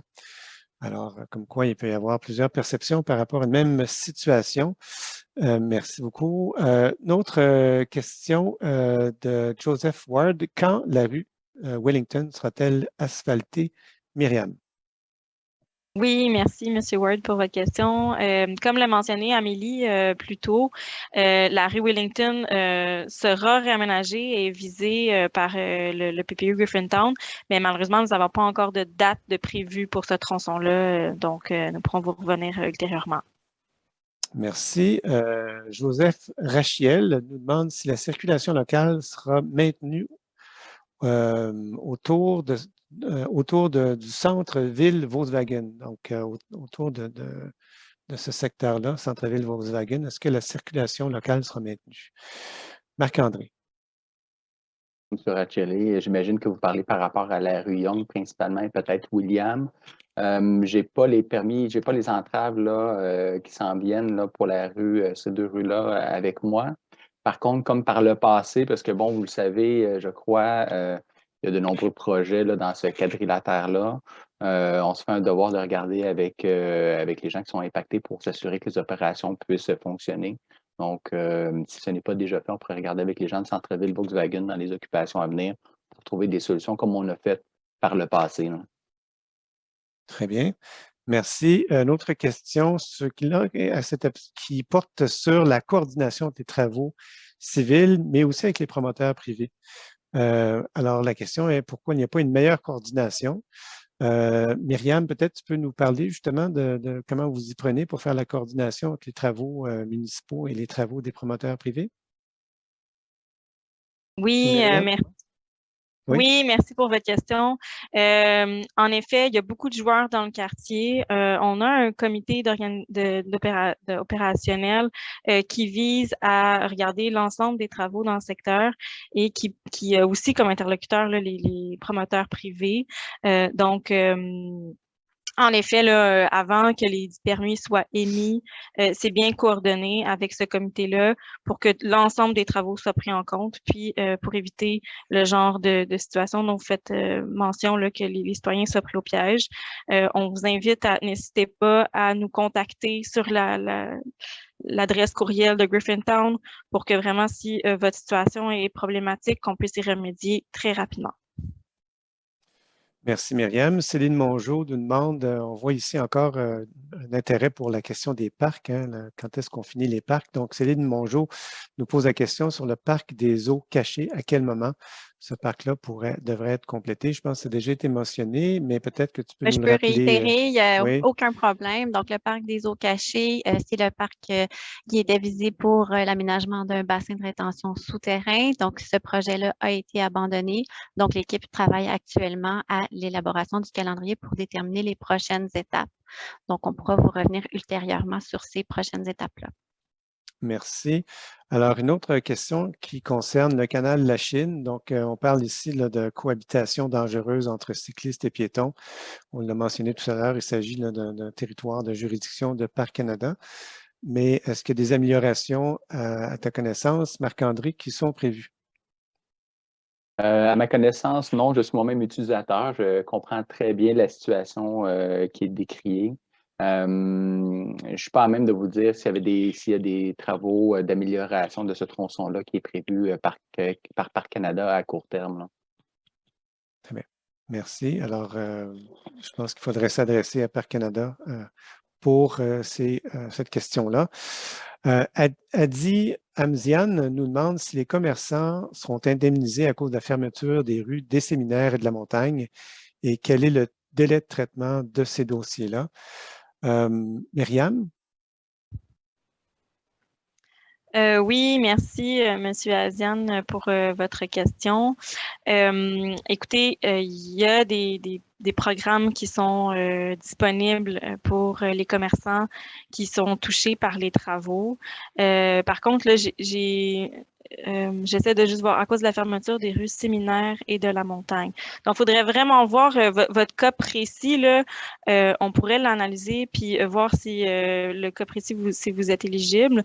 Donc, on vous inviterait là, à nous contacter avec l'adresse courriel Griffintown, puis on pourrait vous rediriger vers les bonnes personnes au sein de la ville qui sont en charge d'étudier les dossiers puis de voir s'il y a des indemnisations monétaires qui peuvent être données. Merci, Myriam. Donc, de communiquer directement avec la Ville là-dessus à l'adresse courriel. Il semble qu'on ait passé par-dessus une question de Étienne Lemijean un peu plus tôt, on s'en excuse. Alors, concernant la localisation de la nouvelle école dans le quartier, Marc-André, est-ce que tu es en mesure de nous donner une précision là-dessus? Oui, je vais devoir faire preuve de réserve, mais effectivement, M. Lemijean, c'est un dossier, je pense qu'on connaît tous, qui est en discussion avec le CSSDM maintenant depuis 2019. Dans la séquence, il y a quand même une évolution des besoins du CSSDM qui a nécessité pour la Ville de se repositionner. Aussi une ordonnance là, du ministère de l'Éducation. Tout ça pour vous dire que M. Dorel vous l'a mentionné en entrée, je pense qu'il y a des bonnes nouvelles qui s'en viennent par rapport à cette question-là. Je ne peux pas vous dire où et quand, mais très prochainement, je pense qu'on va être à même de pouvoir transmettre plus d'informations sur un calendrier de réalisation d'école dans Griffintown. Très bien. La question suivante est de même nature. Peut-on s'attendre à avoir une annonce dans les 6 prochains mois? Comment je pourrais vous dire ça? Ma meilleure estimation, je crois que oui. Très bien. Bon, sait-on qu'est-ce qui se passe avec le groupe La Chance et son projet d'hôtel sur Griffintown? C'est toujours Marc-André. Oui. Oui, effectivement. Donc, dans ce projet, si on fait un peu l'historique, il y avait un premier projet d'hôtel qui avait été évalué, dont la hauteur était dérogatoire. Puis les citoyens se sont exprimés disant qu'ils étaient en désaccord avec ce projet-là et ont demandé à évaluer les possibilités d'un projet résidentiel, mais non conforme à la réglementation. Suite à l'évaluation du dossier, à la présentation aux citoyens en consultation publique, donc il y a aussi eu un refus, même en référendum, donc ce qu'on ne fait pas souvent dans nos processus, de ce même projet. Donc, effectivement, le projet qui est retenu actuellement, c'est un projet qui est conforme à la réglementation et donc avec la fonction d'hôtel. Pour le calendrier de réalisation du projet en tant que tel, là, malheureusement, ce n'est pas un projet, c'est pas un projet de l'arrondissement ni de la ville, là, donc je n'ai pas le calendrier de réalisation du projet avec moi. Merci Marc-André. Céline Mongeau qui mentionne que la rue du Séminaire est continuellement fermée au stationnement côté est pour bétonnage d'un promoteur, mais que les résidents qui ont payé leur vignette n'ont pas le droit de l'utiliser. Est-ce que Marc-André, bon, je crois comprendre la question ou du commentaire de Céline Mongeau que ce n'est pas acceptable pour elle? Est-ce qu'il y a quelque chose à faire là-dessus? C'est une très bonne question qui est posée par Mme Mongeau. Donc, on est dans une phase aussi actuellement d'augmentation du nombre de vignettes là, dans Griffintown, d'espaces de vignettes. Les questions sont posées. Donc, effectivement, on fait ça en même temps que des projets pour lesquels on octroie des permis d'occupation du domaine public, puisque des projets privés qui se réalisent et on comprend avec la compacité de Griffintown, il n'est pas possible d'avoir toutes les activités sur le terrain privé. Donc, il y a des débordements sur le domaine public. Dans le cas présent, dans le fond, je pense que pour du séminaire de mémoire, mais je crois que c'est la zone 50 de stationnement qui est quand même très vaste. Donc, on ne demande pas aux gens de se rendre jusqu'à ces limites-là, mais ça va de la rue Peel jusque de mémoire Georges Vanier. Donc, effectivement, peut-être que vraiment adjacent à la résidence, il n'est pas possible de stationner. Par contre, je veux vous mentionner, c'est que dans la vignette, elle est bonne pour l'ensemble de la zone 50, si je ne me trompe pas. Donc, il y aura des probabilités qu'il y ait des places un peu plus loin. Mais effectivement, c'est des grands désagréments. On a pris la décision quand même d'en déployer plus pour laisser plus de gens la chance aux résidents de pouvoir se stationner sur la rue, tout en sachant que ce n'est pas l'ensemble du domaine public qui est actuellement disponible en lien avec les travaux en cours. Très bien, merci. La prochaine question est pour toi également, Marc-André. Avez-vous des nouvelles sur le projet coin William et Murray, coin sud-ouest? Donc, il s'agit d'un projet privé, est-ce que je comprends?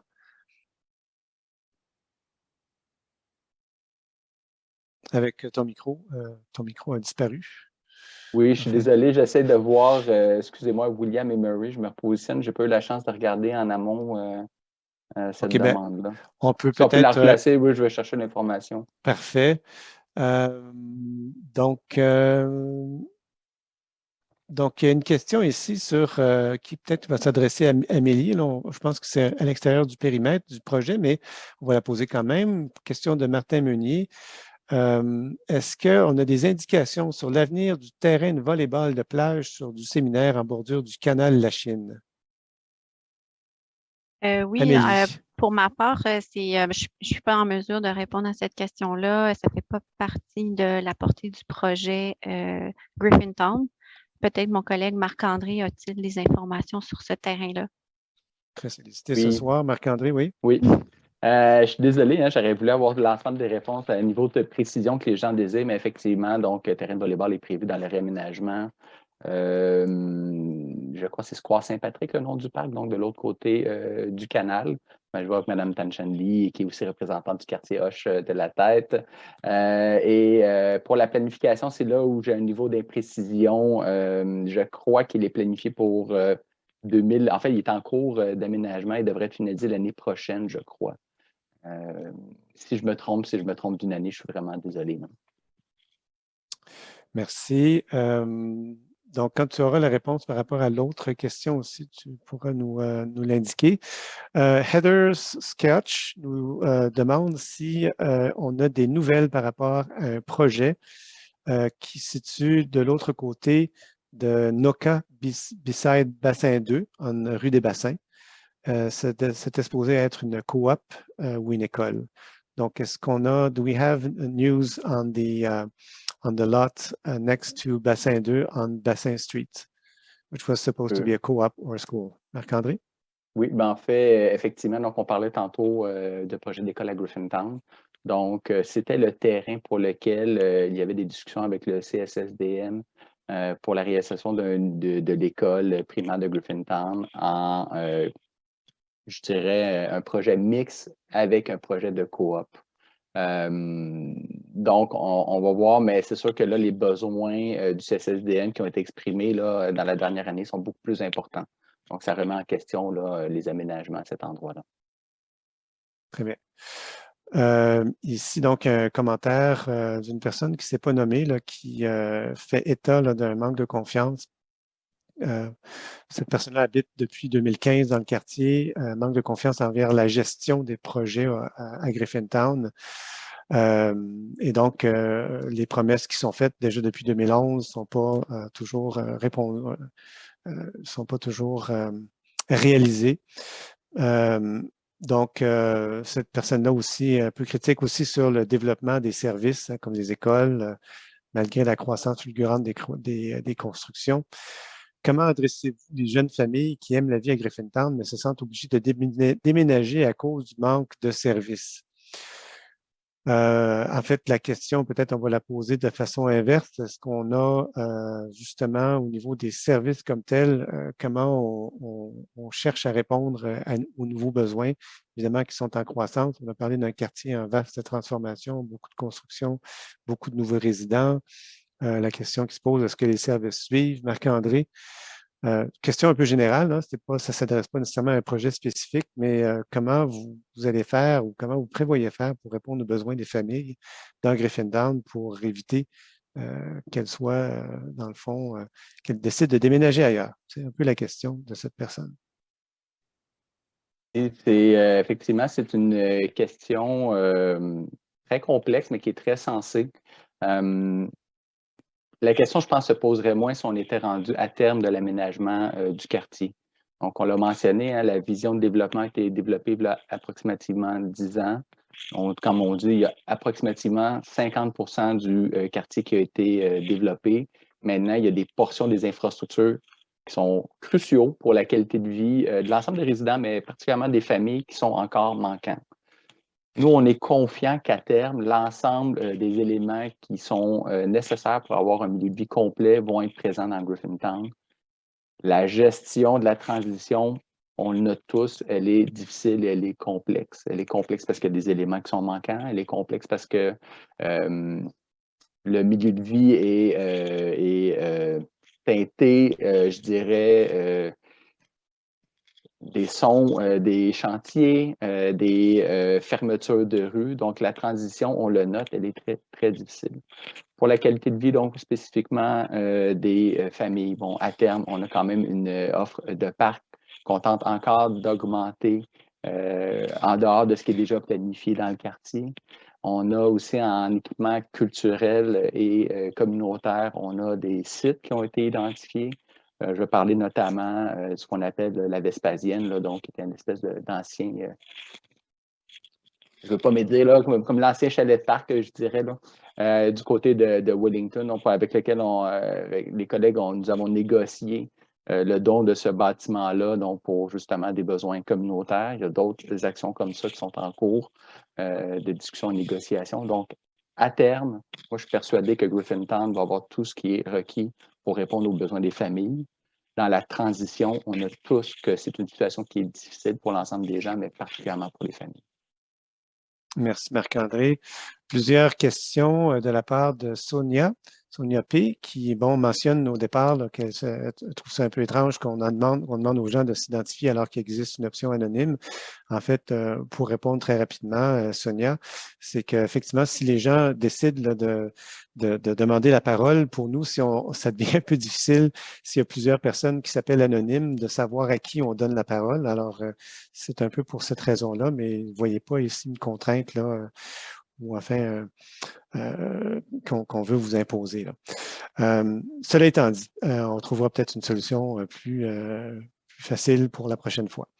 Il y a 3 autres questions qui ont été posées. Donc, un passage piéton au coin de Wellington et Anne est-il envisagé? Il y a beaucoup de piétons qui traversent à cet endroit-là. Alors, Amélie, Oui, première donc, question de Sonia. oui, donc merci pour la question. Je réitère que à l'intersection de Wellington et Anne, on étudie actuellement la faisabilité de l'implantation d'un feu de circulation justement pour sécuriser cette intersection-là. On est conscient que il y a un très grand espace entre une très grande distance entre les feux de circulation qui sont à l'est et à l'ouest. Donc, on est en train de regarder cette option-là. On devrait avoir des résultats là, très prochainement. Donc, on espère vous revenir rapidement à ce sujet-là. Merci. Peut-être tu peux rester avec nous. Quand est-ce que le parc devant la station du REM sera livré? Oui, Deuxième donc question. on parle ici du parc Mary Griffin. Bien, on est très tributaire du calendrier de ce DPQ Infra par rapport à la station. Donc, ce parc-là fait partie de notre programmation, va être aménagé, mais aujourd'hui, je n'ai pas de calendrier précis à donner pour ce parc. Très bien. Le bail du poste de police sur inspecteur est-il renouvelé ou cet immeuble peut-il être transformé en tour à condo? Marc-André, je pense que c'est pour toi aussi. Et donc, je n'ai pas d'informations sur le bail du PDQ à cet endroit-là. Toutefois, pour la question, les fonctions résidentielles sont autorisées. Donc, c'est sûr, on le voit là, on a une certaine densité de construction à Griffintown quand on voit des bâtiments d'un plus faible gabarit, effectivement. Donc, je pense qu'on peut penser qu'il y aura un redéveloppement à cet endroit-là. Donc, les fonctions résidentielles sont autorisées. On a vraiment quand même plusieurs projets de logement social de coopérative qu'on a accompagnés aussi là, dans le quartier. Donc, la teneur en tant que telle, là, je ne pourrais pas vous dire. On n'a pas là, la mainmise sur l'ensemble des projets qui nous sont soumis. Très bien, merci Marc-André. C'était la dernière question dans notre liste ici, si je ne me trompe pas. Je veux juste vérifier avec peut-être pour la question qui n'a pas été répondue, William et Murray, je pense qu'on réfère peut-être au pavillon F de l'ETS. Donc, si on peut juste me rappeler la question précisément. Il faut falloir la retrouver. Là, c'est toi qui mets dans l'embarras maintenant. Chacun son tour. Attends, on va essayer de voir où est-ce que c'était cette question-là.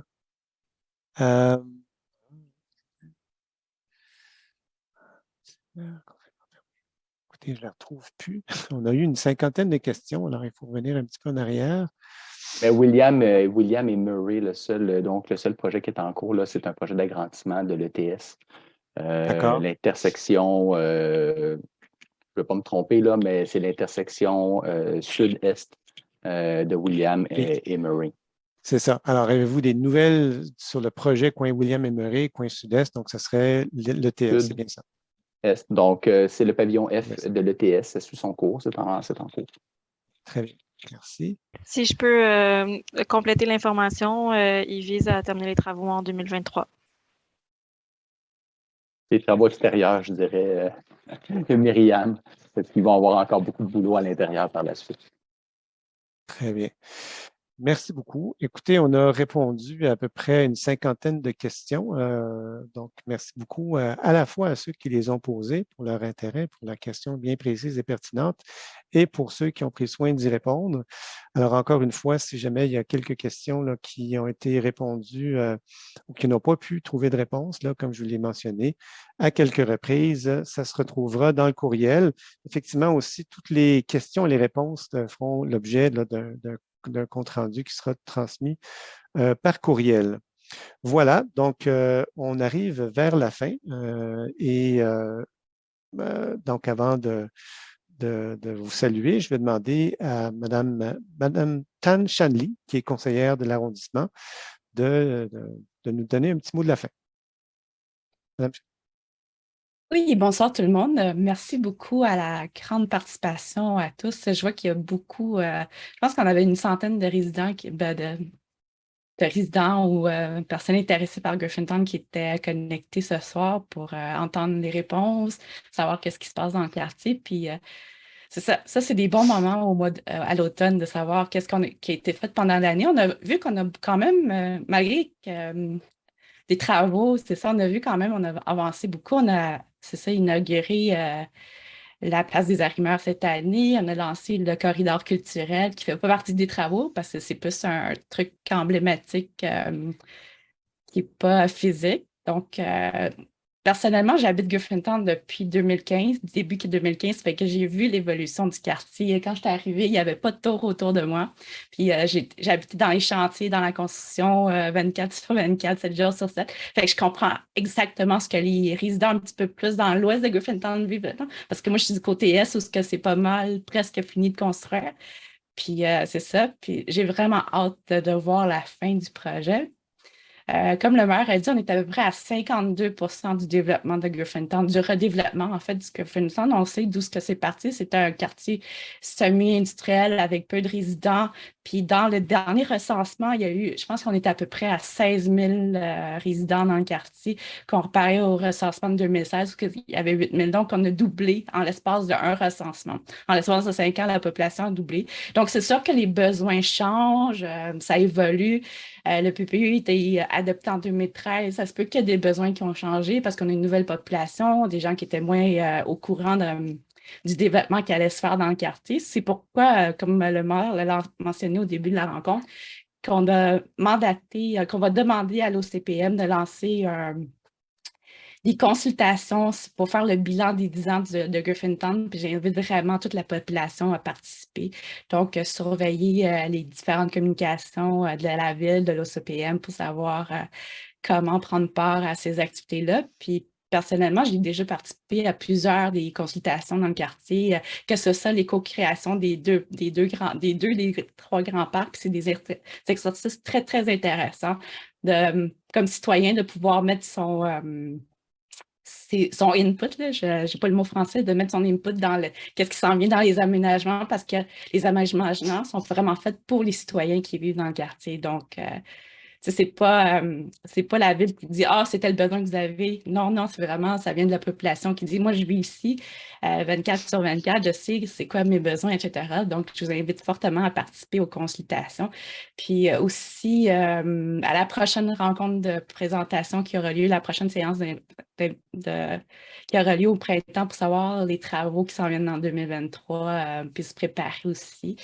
Puis, bien entendu, mon collègue Craig et moi, on est toujours disponibles pour répondre aux questions des citoyens par rapport aux opérations, au day-to-day de l'arrondissement. C'est sûr que le projet Griffintown, c'est une chose, mais à chaque jour, il y a des événements au quotidien aussi, puis on est là pour répondre aux questions. Puis je remercie beaucoup tous les différents services de la ville et de l'arrondissement d'avoir pris le temps ce soir d'avoir répondu, je pense, à plus que 50 questions ce soir, là, puis on avait de toutes sortes. Là. Donc, je remercie tout le monde. Merci pour la soirée. Je ne sais pas si Craig avait quelque chose à dire. Monsieur Sauvé. Je peux bien, je ne suis pas dans le visio, mais merci beaucoup tout le monde d'avoir été là. Effectivement, merci beaucoup à toutes les personnes des services d'avoir si bien répondu à les questions. Et comme Mme Lee l'a dit, nous sommes là, comme vous savez, sur le terrain, sur les réseaux sociaux. On tente de mieux pour répondre à toutes vos questions. Et bien sûr, il y a d'autres partenaires qui n'ont pas pu être avec nous ce soir. L'REM ou Parc Canada, mais nous sommes une grande communauté de partenaires qui va faire, et des citoyens et citoyennes qui vont faire le Griffintown de demain ensemble. Donc, effectivement, on va se voir lors de cette prochaine consultation sur le PPU après 10 ans. Merci tout le monde. Merci, M. Sauvé, Mme Lee. Donc, merci aussi à tous ceux qui sont intervenus. Merci d'ailleurs à ceux qui sont à la régie, hein, Léonard et Jeff, là, qui qui nous ont appuyés pendant toute cette présentation.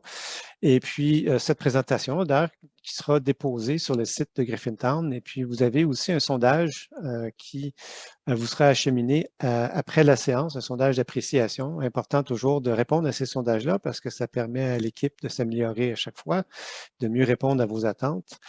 Et puis également, comme ça a été mentionné, les questions et les réponses là, vous sont transmises. Je vous rappelle à nouveau que vous pouvez écrire dans le fond, par courriel à Griffintown, à l'adresse suivante, griffintown@montréal.ca.